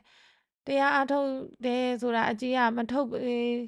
တော့မသိဘူးစာရေးဖို့ဆိုတာထားလိုက်အောင်ကမ္မထထိုင်နေတဲ့လူတွေကဖျားတော်အရှိကြီးမခိုးရဘူးနိုးနေတဲ့တစ်ချိန်လုံးမှမှတ်နေတယ်လို့ပြောတယ်အကြီးကတော့ရေးနေမှာပဲလို့ပြောတယ်သူစာတွေကိုတော့ကမ္မထထိုင်တော့ဖတ်နိုင်မှာမဟုတ်ဘူးဒါပေမဲ့မရေးနဲ့ဆိုရင်စိတ်မချမ်းမသာဖြစ်အောင်မယ်ဆိုပြီးကိုမြင့်ဆွေကဘာမှမပြောဘူးအကိုကြီးတရင်ကျွတ်တာနဲ့တခါတည်းပြန်လာရမယ်လို့ပြောတယ်အေးပါကွယ်လို့ပြန်ဖြေတယ်မနှက်ပြန်တခါအကိုကြီးကဒီကစားပြီးတမောစိတ်ဆင်းရမယ်အကြည်လဲလိုက်ဖို့မယ်လို့ပြောတယ်တမောစိတ်ကြတော့လူတွေတော့ထဲမှာအခုလိုငိုနေမယ်ဆိုရင်မဖြစ်ဘူးဒီတော့လိုက်မဖို့ပါနဲ့လားအကြည်ရဲ့မနှက်ပြန်တစ်နေ့လုံးကိုဒီမှာလာနေမှာပဲဒီကမှတမောစိတ်ကိုဆင်းမယ်လို့ကိုမြင့်စေကပြောတယ်အကြည်မငိုပါဘူးလို့ပြန်ပြောတယ်အဲ့ဒီလိုပြောပြီးတော့မှအကြည်ကဒီကနေ့အကိုကြီးကိုအကြည်မေးခွန်းတစ်ခုမေးချင်တယ်အကိုကြီးမမှန်ပြောမလားလို့ပြောတယ်အကိုကြီးကအကြည်ကိုလိန်ပြောဘူးသလားသူများကိုလည်းလိန်ပြောတယ်ဆိုတာကိုအကြည်ကြားဘူးသလားလို့ကိုမြင့်စေကမေးတယ်အကြည်ကခေါင်းခါပြတယ်အကိုကြီးအကြည်ကိုအဟုတ်ချစ်ရလားဒါမှမဟုတ်ပြန်ရင်လည်းဒီဟာမကလေးကတော့တကတ်တဲ့ကတ်နေပြီရှောင်လို့မရတော့မှမဟုတ်ဘူးဆိုတဲ့အနေနဲ့အကြည်ကိုယူမလားလို့မေးတယ်မရွှေကြီးကရှာရှာဖိုးဖေးမေးလည်းမေးတတ်တယ်ကွယ်အကြည်စိတ်ထဲမှာဘလို့ထင်တယ်လဲလို့ကိုမြင့်စေကပြန်ပြီးမေးတယ်မသိဘူးလေအကိုကြီးစိတ်ကိုအကိုကြီးပဲသိမှာပေါ့လို့ပြန်ပြောတယ်ချောတဲ့မိန်းကလေးတယောက်ကိုမြင်ရင်မချစ်တဲ့မကြိုက်တဲ့သူဟာယဟန္တာတော်၎င်းနွားတော်၎င်းဖြစ်ရမယ်ဆိုတာအကြည့်ကျောင်းလုံးမှာနေတော့ကကြားဘူးမှာပေါ့ယဟန္တာကတော့ကိလေသာတွေကုန်ခန်းနေလို့ဘလောက်ချောတဲ့လှတဲ့ဟာမကလေးတွေကိုမြင်ရပေမဲ့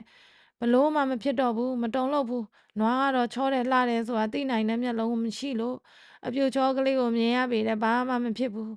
းအကိုကြီးကယဟန္တာလည်းမဟုတ်ဘူးနွားလည်းမဟုတ်ဘူးအဲ့ဒီတော့အကြည့်လောက်ချောတဲ့လှတဲ့ဟာမကလေးကိုတွေးနေရတာနဲ့မချစ်ပဲနေနိုင်မလဲကွယ်ချစ်တာပေါ့လို့ကိုမြင့်စေကပြောတယ်အကြည်လည်းအတော်သဘောကျသွားတဲ့အတွက်ပြုံးပြီးကိုမြင့်စေကိုမျက်လုံးကလေးအပေါ်လှန်ကြည့်လိုက်တယ်တအားလောက်ကြတော့မှဒါပေမဲ့အကိုကြီးကိုကြည့်ရတာအေးဆက်ဆက်နဲ့အကြည်ချစ်တလောက်မချစ်တလို့ပဲအကြည်သာအကိုကြီးရဲ့အိမ်ပေါ်ကိုဇွတ်အတင်းတက်မလာရင်အကိုကြီးကအခုတည်းကစဉ်းစားပေးလို့ပြီးမှမဟုတ်ဘူးလို့ပြောတယ်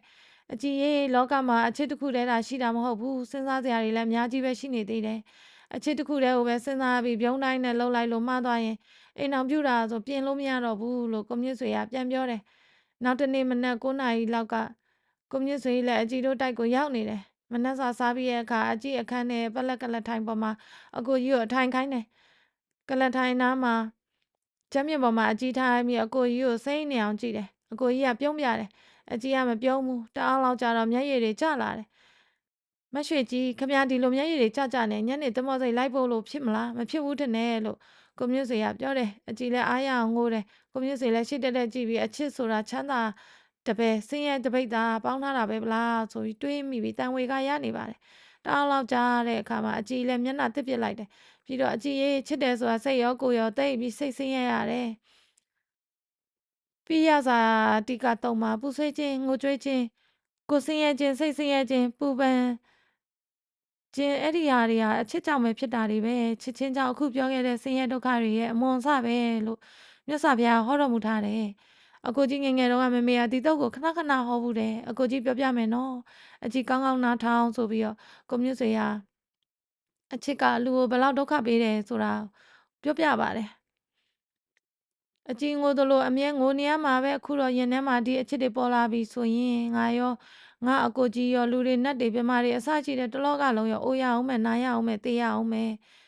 တေးခွဲတော်လဲရှင်ခွဲတော်လဲကွဲရအောင်မယ် အဲ့ဒီအိုနာတေကွဲဆိုတဲ့သဘောကိုဘယ်သူမှမလွန်ဆန်နိုင်ဘူးအဲ့ဒီတော့ကိုကြီးပြောတာနားထောင်ပါဒီတစ်ခါတလေလဲစင်ကျင်စရာတွေနဲ့စင်ကျင်ပေးပါအောင်မရွှေ့ကြည့်ရဲ့အကိုကြီးမြတ်တာရက်ခန့်အပ်ပါတယ်လို့ကိုမြင့်ဆွေကပြောတယ်ကိုမြင့်ဆွေလည်းအလုပ်အကြောင်းတွေကိုရှောက်ပြောနေတဲ့ညနေဆောင်လောက်ကြတော့အမြန်သင်္ဘောအုပ်အော်ဆွဲတန်ကြားတယ်ကဲမရွှေ့ကြီးငုံမယ်ဆိုရင်တော့သင်္ဘောစိတ်ကိုမလိုက်နဲ့လို့ကိုမြင့်ဆွေကပြောတယ်အကြီးကပြုံးပြီးမငိုပါဘူးလို့ပြောတယ်ကိုမြင့်ဆွေကပထမတန်းအခန်းမှာနေရာယူထားတယ်အကြီးနဲ့ဒေါ်လေးလည်းပထမတန်းအခန်းထဲဝင်လိုက်ကြတယ်သင်္ဘောထွက်ကန်နေအချက်ပေးတဲ့အခါမှာကိုမြင့်ဆွေကကဲသင်္ဘောထွက်တော့မယ်ဆင်းကြတော့လို့ပြောတယ်အကြီးဟာအကိုကြီးကိုကြည့်ရင်မျက်ရည်တွေကျလာတယ်လူတွေတော်တယ်ဖြစ်တာနဲ့ကိုမြင့်ဆွေလည်းမသိကြအောင်စောင့်နေတယ်ဘာမှမပြောဘူးအကြီးလည်းပတ်ဝန်းကျင်ကိုမရှက်နိုင်ဘူးဂရုမစိုက်နိုင်ဘူးဒီလောကလုံးမှာမှဒီတယောက်တည်းရှိတယ်လို့သူထင်ထားတယ်သူမိတ်ဆွေသူတငယ်ချင်းသူမိခိုရာသူ့ကိုကြီးနဲ့ခွဲရမအောင်မထိန်နိုင်ဘူးမျက်ရည်တွေအများကြီးကျလာတယ်အကိုကြီးကလည်းစိတ်မချမ်းသာလာပဲနောက်ကရက်ကြည့်နေတယ်အကြီးဟာစိတ်ခံတွဲပေါ်ရောက်တော့လည်းမသွားသေးဘူးသူ့မျက်လုံးနဲ့သင်္ဘောပေါ်မှာအကိုကြီးကိုလိုက်ရှာနေတယ်တွေ့တဲ့အခါစိုက်ပြီးကြည့်နေတယ်အကိုကြီးကသင်္ဘောပေါ်မှာလက်ပြတယ်သူကလည်းပြန်ပြတယ်အကိုကြီးကိုမမြင်ရတော့မှမျက်ရည်တုပ်ပြီးပြန်သွားတယ်ကိုမြင့်ဆွေလည်းစကိုင်းရောက်လို့ဆရာတော်ဦးအိန္ဒရာနဲ့တွေ့တဲ့အခါဆရာတော်လည်းကိုမြင့်ဆွေကဘုန်းကြီးလှုပ်ဖို့အလုပ်ကိုထွက်လာတယ်ဆိုတာသိပြီးနေပြီဆိုတဲ့အတွက်အခုတခါတည်းဘုန်းကြီးအလုပ်ပဲလားလို့ဆရာတော်ကမေးတယ်ကိုမြင့်ဆွေကအကြောင်းစုံကိုရှောက်ထားတယ်အဲ့ဒီခါဆရာတော်ကသတ္တဝါတွေဟာကံစီမံတဲ့အတိုင်းဖြစ်ရတာပဲလို့အမိန့်ရှိတယ်ညံစင်နာရတဲ့ဒီအောင်မြင်မြင်တရားအားထုတ်ပြီးတဲ့သူဟာမိမတရားကိုဆွဆွဲလန်းလန်းချစ်တာကြိုက်တာမရှိတော့ဘူးလို့ကိုမြင့်ဆွေကမြင်နေတယ်သူကအရာရှိဖြစ်လျက်နဲ့14နှစ်တိုင်တိုင်တနိုင်ငံလုံးလှည့်လာခဲ့တော့ကအများကြီးချောတာတွေအများကြီးရင်တာတွေအများကြီ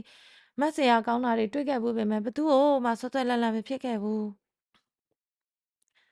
းဒါဟာတရားအောက်ထုတ်တာကြောင့်လို့ထင်ခဲ့တယ်အခုအကြည့်နဲ့ကြတော့တွေးကစားလဲဘာမှမဖြစ်သေးဘူးနောက်တော့တဖြည်းဖြည်းအဆွဲကြီးအချစ်ကြီးချစ်လာတဲ့အခါမှာတရားထုတ်ပြီးတဲ့လူတွေတည်းကလူတယောက်ပဲအဲ့ဒီလိုဆွဲလန်းဒီလိုချစ်နေတယ်လို့သူထင်နေတယ်အဲ့ဒီလိုကြောင့်ကိုမြင့်စရာဆရာတော်သောတာပန်ဖြစ်ပြီးမှယောက်ျားကမိန်းမကိုမိန်းမကယောက်ျားကိုဆွဆွဲလန်းလန်းချစ်နိုင်ကြိုက်နိုင်သေးလားဖေဟာလို့လျှောက်တယ်ဆရာတော်ဘုရားကသောတာပန်မှာဝိသိကိစ္စသာပြုတ်သေးတာပဲယာကတွေမှမကုံသေးပဲချစ်နိုင်ကြိုက်နိုင်သေးတာပေါ့သောတာပန်ထားအောင်တခါမြင့်ရာသောတာပန်ထက်မြင့်တဲ့တရားခံထက်တောင်ချစ်နိုင်ကြိုက်နိုင်သေးတာပဲအနာခံကြတော့မှကာမရာဂစိတ်တွေဟာအမြင့်ပါပြုတ်တယ်အဲ့ဒီတော့မှချစ်တဲ့ကြိုက်တဲ့စိတ်တွေဟာကုန်တယ်မြတ်စွာဘုရားလက်ထက်တော်ကရာဇကြိုပြည်မှာတထေးသမီးတယောက်ရှိတယ်သူ့ကိုမိဘတွေခုနှစ်ပုံခုနှစ်ဆင့်ရှိတယ်ပြတ်တဲ့ထားတယ်အဲ့ဒီတထေးသမီးဟာသောတာပန်ဖြစ်ပြီးနေပြီဒီနေ့ကျတော့မုံဆိုးတယောက်ဟာသူ့အမဲလိုက်လို့ရတဲ့သမင်တွေကိုလှဲတဲ့ထဲပြီးရောင်းရအောင်ရာဇကြိုပြည်ထဲဝင်လာတယ်ပြတ်သက်ပေါ်ကသောတာပန်တထေးသမီးဟာဒီမုံဆိုးကိုတိတ်ကြိုက်ပြီးပြတ်သက်ပေါ်ကနေတိတ်တိတ်ထွက်ပြေးတယ်မုံဆိုးအိမ်ပြန်တဲ့ကလှဲနောက်ကလိုက်သွားတယ်မုံဆိုးကိုဒီတထေးသမီးဟာဘလောက်များဆွဲနေတယ်လဲဆိုရင်မုံဆိုးဟာငါနောက်ကိုမလိုက်နဲ့လို့တားတာတော့မရဘူးတထေးသမီးဟာမုံဆိုးကိုအရှင်းသာမင်္ဂလာဆိုတာကိုယ်စီရောက်လာရင်မပယ်သင့်ဘူးလို့ပြန်ပြောပြီးလိုက်သွားတယ်မုံဆိုးနဲ့တထေးသမီးနဲ့ညာပြီးသား9ယောက်ရမှမြတ်စွာဘုရားချွတ်တော်မူတဲ့အတွက်မုံဆိုးကြီးနဲ့သား9ယောက်လည်းသောတာပန်တွေဖြစ်ကြကုန်တယ်သောတာပန်ဖြစ်တာနဲ့မချေရမကြိုက်ရဘူးလို့မဆိုနိုင်ဘူးဆရာတော်ဦးအိန္ဒရာအမိန့်ရှိတယ်ဆရာတော်နဲ့တိုင်ပင်ပြီးနောက်တနေ့ကိုမြင့်ဆွေပစင်းတက်တယ်ဆရာတော်ကဩဝါဒပေးပြီးသတင်းကျွရင်ဝါခင်မကိုသူလဲလိုက်မယ်ဝါခင်မကသူ့ဆရာဘုန်းကြီးကိုလည်းမကြောရတာကြာပြီလို့အမိန့်ရှိတယ်ကိုမြင့်ဆွေရဟန်းဖြစ်တဲ့အခါဥပညာလို့ဆရာတော်ကဘွဲပေးတယ်ဥပညာကလည်းရဟန်းဖြစ်ပြီးကြတဲ့ဘသူနဲ့မှအတွေ့မခံဘူးတရားဟောတာစောစောမြဲမြဲအားထုတ်နေတယ်ဒါပေမဲ့တနင်္ဂနွေနှစ်ပတ်လောက်ဟာပိန်နဲ့ဖောင်းတယ်လို့ပါဇက်ကသာဆိုနိုင်တယ်စိတ်ကတော့ပိန်နဲ့ဖောင်းတဲ့နေရာမှာမရှိဘူးအကြည့်နားမှာပဲတဝဲလဲလဲနေတယ်ခံရတာကြာလို့စဉ္ညာလျှောက်ပြန်ရင်လဲကြွားတယ်လန့်နဲ့ချတယ်လို့ပါဇက်ကသာဆိုနေတယ်စိတ်ကတော့အကြည့်နားမှာပဲတရစ်တတီဖြစ်နေတာပဲအဲ့လိုဖြစ်နေရတဲ့တတိရတဲ့အခါမှာအချစ်ဆိုတာအရသာရှိသလိုလို့နဲ့လူတဲဒုက္ခပေးပါလားငါဟာမမေစကားကိုနားမထောင်ခဲ့မိလို့အခုဒီဒုက္ခတွေနဲ့တွေ့တာပဲဟိုတုန်းကသာမမေစကားအတိုင်းဆုံးမခဲ့တဲ့အတိုင်းဘုန်းကြီးလုပ်ခဲ့မိရင်အခုလောက်ရှိမတ်ဖို့ညံနေတစ်စင်နှစ်စင်လောက်တိုးနေရပြီငါပြောပြသလိုလူတွေကအတော်ခက်မများတော့အချွတ်တရားတွေရနေကြပြီငါငယ်ငယ်ကဒီအချစ်ဒုက္ခတွေနဲ့မတွေ့ရသေးတဲ့အရွယ်ကမမေ့စကားနားထောင်ပြီးကမ္မထန်ထိုင်ခဲ့မိတာငါကုသိုလ်သိကောင်းတာပဲလို့တွေးမိပြီဒီစိတ်ဟာအတုပကမ္မထန်နဲ့အတော်ကြီးဖြောက်ပြက်ပြရတယ် ဝါခင်မကအကြည့်ရဲ့ဒဏ်ရာကြီးထဲမှာလည်းအကိုကြီးကိုအောက်မေ့တယ်ကိုကြီးကိုလွမ်းတယ်ကိုကြီးကိုလွမ်းလို့ဒီနေ့3 ခါငိုရတယ်ညာတညလုံးအိမ်မပြောဘူးဒီကနေ့17 ရက်ရှိသွားပြီအကိုကြီးပြန်လာဖို့69 ရက်သာလိုတော့တယ်68 ရက်သာလိုတော့တယ်69 ရက်သာလိုတော့တယ်အဲ့ဒီညာကအကိုကြီးပြန်လာတယ်လို့အိမ်မက်မက်တယ်အိမ်မက်ထဲမှာမက်ရွှေကြီးအကိုကြီးကိုဘလောက်အောက်မေ့တယ်လဲလို့မေးရင်အကြီးကအများကြီးအောက်မေ့တယ်လို့ပြောလိုက်တဲ့အခါအရေးအသားတွေဟာအဲ့ဒီရက်ထဲမှာတစ်ထက်ထက်နေတာပဲကျောင်းကကပ္ပိယကြီးလည်းဒီဥပညာရဲ့အမိန့်အရအကြည့်စီရာကိုလာသမျှစာတွေကိုသိမ်းထားတာသတင်းကျွတ်တဲ့အခါတပုံကြီးဖြစ်နေတယ်ကိုမြင့်စေလည်းလူဝစ်လဲပြီးအကြည့်စီကိုဒီလိုတန်ကြိုးရိုက်လိုက်တယ်အဲ့ဒီနေ့လူထွက်ပြီးမနှက်ပြန်လာမယ်ဆရာတော်လည်းပါမယ်လို့တန်ကြိုးတစ်ဆောင်ရိုက်လိုက်တယ်နောက်တနေ့မနက်အားလုံးအစင်းသင်းဖြစ်ပြီးဆရာတော်ရှေ့ကကိုမြင့်စေကနောက်ကကျောင်းပေါ်ကကျောင်းအောက်ကိုဆင်းလာတယ်လေကား2 ထစ်လောက်ဆင်းပြီးမှဆရာတော်ခြေချော်ပြီးကျသွားတယ်ခြေထောက်လည်းခောက်သွားတယ်ခေါင်းနဲ့လေကားနဲ့ရိုက်မိတဲ့အတွက်လည်းဆရာတော်သတိမေ့နေတယ်အဲ့ဒါနဲ့ဒီနေ့ကမပြန်ဖြစ်ဘူးဆရာတော်ကိုကြပြကြရဆေးရုံပို့လိုက်ရတယ်ဆရာတော်ရဲ့တရားစိုးရင်ဆရာတော်မရှိဘူးတနေ့ကနေတစ်ပတ်လောက်တော့ဆေးရုံမှာနေရမယ်လို့ဆရာဝန်ကပြောတယ်ဆရာတော်လည်းဆေးရုံရောက်ပြီး2 နာရီလောက်ကြာမှသတိရတယ်ကိုမြင့်စေလည်းအချိုးချောင်းဖော်ပြပြီးတနေ့ကနေတစ်ပတ်လောက်မှပြန်လာနိုင်မယ်လို့အကြည့်ကိုတန်ကြိုးရိုက်လိုက်တယ်အကြည့်လည်းတန်ကြိုးရတဲ့အခါကိုကြီးကလည်းပြန်လာခဲ့ပြီးရောဘုန်းကြီးကကလေးမမဟုတ်ပဲသူ့ဟာသူလည်းလာနိုင်သားပဲသူ့ဟာသူပြောနေတယ်နောက်9 ရက်ကြာတဲ့အခါဘုန်းကြီးကခေါင်းအမှုမပြောက်ချင်သေးဘူးနည်းနည်းမူးနေသေးတယ်ဆရာဝန်ကနောက်ထပ်9 ရက်လောက်ဆေးရုံမှာဆက်နေပါအောင်လို့ပြောတယ်ဆရာတော်ကဒုက္ခဖြစ်နေတဲ့အတွက်ကိုလိုယုံပြီးပြန်သွားရင်မကောင်းဘူးဆရာတော်ကလည်းကိုမြင့်ဆွေကိုအားကိုးနေရတယ်ဒါကြောင့်ဆရာတော်ကောင်းမနေကောင်းသေးဘူးနောက်တနေ့ကနေတစ်ပတ်လောက်ကြာရင်အောင်မဲလို့တန်ကြိုးတစ်ဆောင်အကြည့်စီကိုထက်ရိုက်လိုက်တယ်အဲ့ဒီတန်ကြိုးရတဲ့အခါအကိုကြီးကိုအောက်မေ့ပြီးအကြည့်ဟာမျက်ရည်ကျတယ်နောက်တနေ့ကနေတစ်ပတ်ကြာတဲ့အခါခေါင်းမှုတက်သွားပြီးခြေထောက်နာဘလို့လဲလို့ဆရာဝန်ရှေ့မှာရှောက်ပြခိုင်းတဲ့အခါမှာ2 လမ်းလောက်သာရှောက်ရသေးတယ်မြက်ခနဲ့ဖြစ်သွားပြီးမရှောက်နိုင်ပြန်ဘူးအဲ့ဒါနဲ့ဆရာဝန်ကတနေ့ကနေတစ်ပတ်လောက်နေပါအောင်လို့တားထားပြန်တယ်အဲ့ဒီကတန်ကြိုးလဲရိုက်လိုက်တယ်ကျောင်းကကပ္ပယကြီးကိုပဲအကျိုးကြောင့်စုံစုံလင်လင်ရေးထားတဲ့စာတစ်စောင်နဲ့ဝါခင်မအောင်လွတ်လိုက်တယ်အဲ့ဒီတန်ကြိုးကိုရတော့အကြီးဟာစိတ်မရှိတော့ဘူးဆက်ကစရေးထွန်းတင်းဆိုတဲ့တငယ်နဲ့ထမင်းချက်သမားအင်းကြီးရဲ့မိမလှကြီးတို့ခေါ်ပြီးစကိုင်းကိုလိုက်လာတယ်သူလာမဲ့အကြောင်းတန်ကြိုးရိုက်လိုက်မလာနဲ့လို့ကိုကြီးစီကတန်ကြိုးပြန်လာမှာပဲအဲ့တော့ဘလို့မှအကြောင်းမကြပဲလိုက်မယ်ဆိုပြီးလိုက်သွားကြတယ်သူတို့စီးလာတဲ့မိရထားဟာမန္တလေးကိုမနက်6 နာရီရောက်တယ်မန္တလေးပူရာမှာအကြီးတို့3 ယောက်ဟာတက်စီစီငှားပြီးစကိုင်းဘက်ကိုကူဖို့ထွက်လာကြတယ်တက်စီကားလေးဟာစကိုင်းမန္တလေးလမ်းမကြီးအတိုင်းခက်မမှန်မောင်းလာပြီးအမရပူရာမြို့ကိုဖျက်ကျော်တယ်တသွင်စင်စီးစင်းနေတဲ့အေယာဝတီမြစ်ကြီးကိုဖြတ်ပြီးစောက်ထားတဲ့စကိုင်းတရားထိပ်ကြီးကိုရောက်တယ်တက်စီကားကိုရက်ပြီးဒရိုင်ဘာဟာစကိုင်းဂိတ်ကိုစောင့်ဂိတ်ဆောင်ကြီးပေးတယ်ဝင်ခွင့်ရတဲ့အခါမှာကားကလေးဟာတရားကြီးရဲ့ဘက်ဘက်လမ်းပေါ်မှာတရိပ်ရိပ်ပြေးနေတယ်မကြခင်စကိုင်းဘက်တရားကြီးကိုရောက်တဲ့အခါမှာဂိတ်ဖွင့်စောင့်ပြီးဂိတ်ဖွင့်တာနဲ့တပြိုင်နက်တက်စီကလေးဟာထွက်လာတယ်စကိုင်းမြို့အတွင်းဝင်ဘယ်ဘက်ဈေးလမ်းနဲ့အချိုးလိုက်မှာဈေးလမ်းအတိုင်းအချိန်ပြင်းစွာဝင်လာတဲ့မုံရွာဘက်ကလာတဲ့ဘတ်ကားတစ်စီးဟာအကြည်တို့လာတဲ့တက်စီကားလေးကိုအပြင်တိုက်ပစ်လိုက်တယ်ကားလေးကလည်းလွင့်ပြီးမှောက်သွားတယ်မမေကြီးဟာလက်မောင်းနဲ့ခေါင်းမှာဒဏ်ရာအကြီးကျယ်ရပြီးသတိမေ့နေတယ်လှကြီးကတော့ခေါင်းနဲ့လက်မှာဒဏ်ရာရတယ်သတိမမေ့ဘူးစရေးထွန်းတင်ကတော့မျက်နှာနဲ့လက်မှာဒဏ်ရာရတယ်သူလည်းမမေ့ဘူးဒရိုင်ဘာကတော့ပွဲချင်းပြီးသေးတယ်လူနာတွေကိုချက်ချင်းဆေးရုံကိုယူသွားရတယ်ကိုမြင့်ဆွေလည်းအဲ့ဒီနောက်မှာကောင်းမှုတော်ဆေးရုံကြီးမှာအာယုံစွန်းသွားကပ်ပြီးအပြန်မိတ်ဆွေတယောက်အိမ်ကိုအသွားလမ်းမှာကားတိုက်ပြီးလူတွေအုံနေတာကိုမြင်ရတယ်ဒါပေမဲ့အကြည်တို့အမှန်မသိဘူးဒါကြောင့်ကားတိုက်ပြန်ပြီးဟေးလို့သူ့ဒရိုင်ဘာကိုပြောပြီးမောင်းမြဲမောင်းသွားတယ်စရေးကလေးထွန်းတင်ရဲ့ပြောပြချက်အရာပလိတ်လည်းကိုမြင့်ဆွေကိုအကြောင်းကြားရအောင်ခေမတီတိုက်ကိုလိုက်သွားတယ်ကိုမြင့်ဆွေကိုမတွေ့ရနဲ့ထိုင်ဆောင်နေကြတယ်အကြည်ဟာတတိပြန်ရမလာတော့ပဲကိုမြင့်ဆွေကျောင်းကိုပြန်ရောက်တဲ့အချိန်လောက်မှဆုံးသွားတယ်ကိုမြင့်ဆွေလည်းပလိတ်တွေစီကသတင်းကြချင်းဆေးရုံကိုလိုက်သွားတယ်ဆေးရုံရောက်တဲ့အခါမှာအကြည်ရဲ့အလောင်းကိုသာတွေ့ရတော့တယ်ကိုမြင့်ဆွေလည်းတန်ကရင်ချရင်တန်းကိုကိုင်းရင်အကြည်ရဲ့မျက်နှာကိုစိုက်ကြည့်နေတယ်မျက်ရည်လဲခြင်းသလိုဖြစ်လာတဲ့မျက်တောင်ခတ်လိုက်တယ်ဝဲနေတဲ့မျက်ရည်တွေပျောက်သွားတယ်တအားလောက်ကြာတဲ့အခါမျက်ရည်တွေဝဲလာပြန်တယ်မျက်တောင်ခတ်မြန်ခတ်ထုတ်လိုက်တဲ့အတွက်ဒုတိယတစ်ကြိမ်လဲဝဲနေတဲ့မျက်ရည်တွေပျောက်သွားကြပြန်တယ် တတိယအကြိမ်ဝဲလာတဲ့မျက်ရည်တွေမျက်တောင်ခတ်ထုတ်ပြရင်မျက်ရည်တန်းကျလာတယ်ဒီမျက်ရည်ကိုလက်ကင်မွာနဲ့တုံရင်နောက်တန်းထပ်ကျလာတယ်အဲ့ဒီလိုနဲ့မျက်ရည်တွေကိုတုံရင်သူ့မမေသေးတုန်းကတော့မျက်ရည်မကျအောင်တရားနဲ့ဖြေနိုင်ခဲ့တဲ့ကိုမြင့်စွေရဲ့မျက်လုံးအိမ်ထဲကအချစ်ဒုက္ခလို့ခေါ်နိုင်တဲ့မျက်ရည်တွေဟာတသိန်းသိန်းစီးဆင်းပြီးချစ်ဒုက္ခတွေပင်လယ်ဝေးနေရှာတယ်သူ့နားထဲမှာတော့နုနယ်ရုပ်စင်ပြိုမြစ်ခြင်းကအိုခြင်းနောက်ဆုံးရှိချေ၏ဥစ္စာစင်မြင်ပေါ်များခြင်းကယိုယွင်းနောက်ဆုံးရှိချေ၏ဝိညာဉ်ထင်လင်းတက်ရှင်ခြင်းကသေခြင်းနောက်ဆုံးရှိချေ၏ချစ်ခင်ပေါင်းတင်ဆက်ဆံခြင်းကကွေကွင်းနောက်ဆုံးရှိချေ၏တက်ကြွ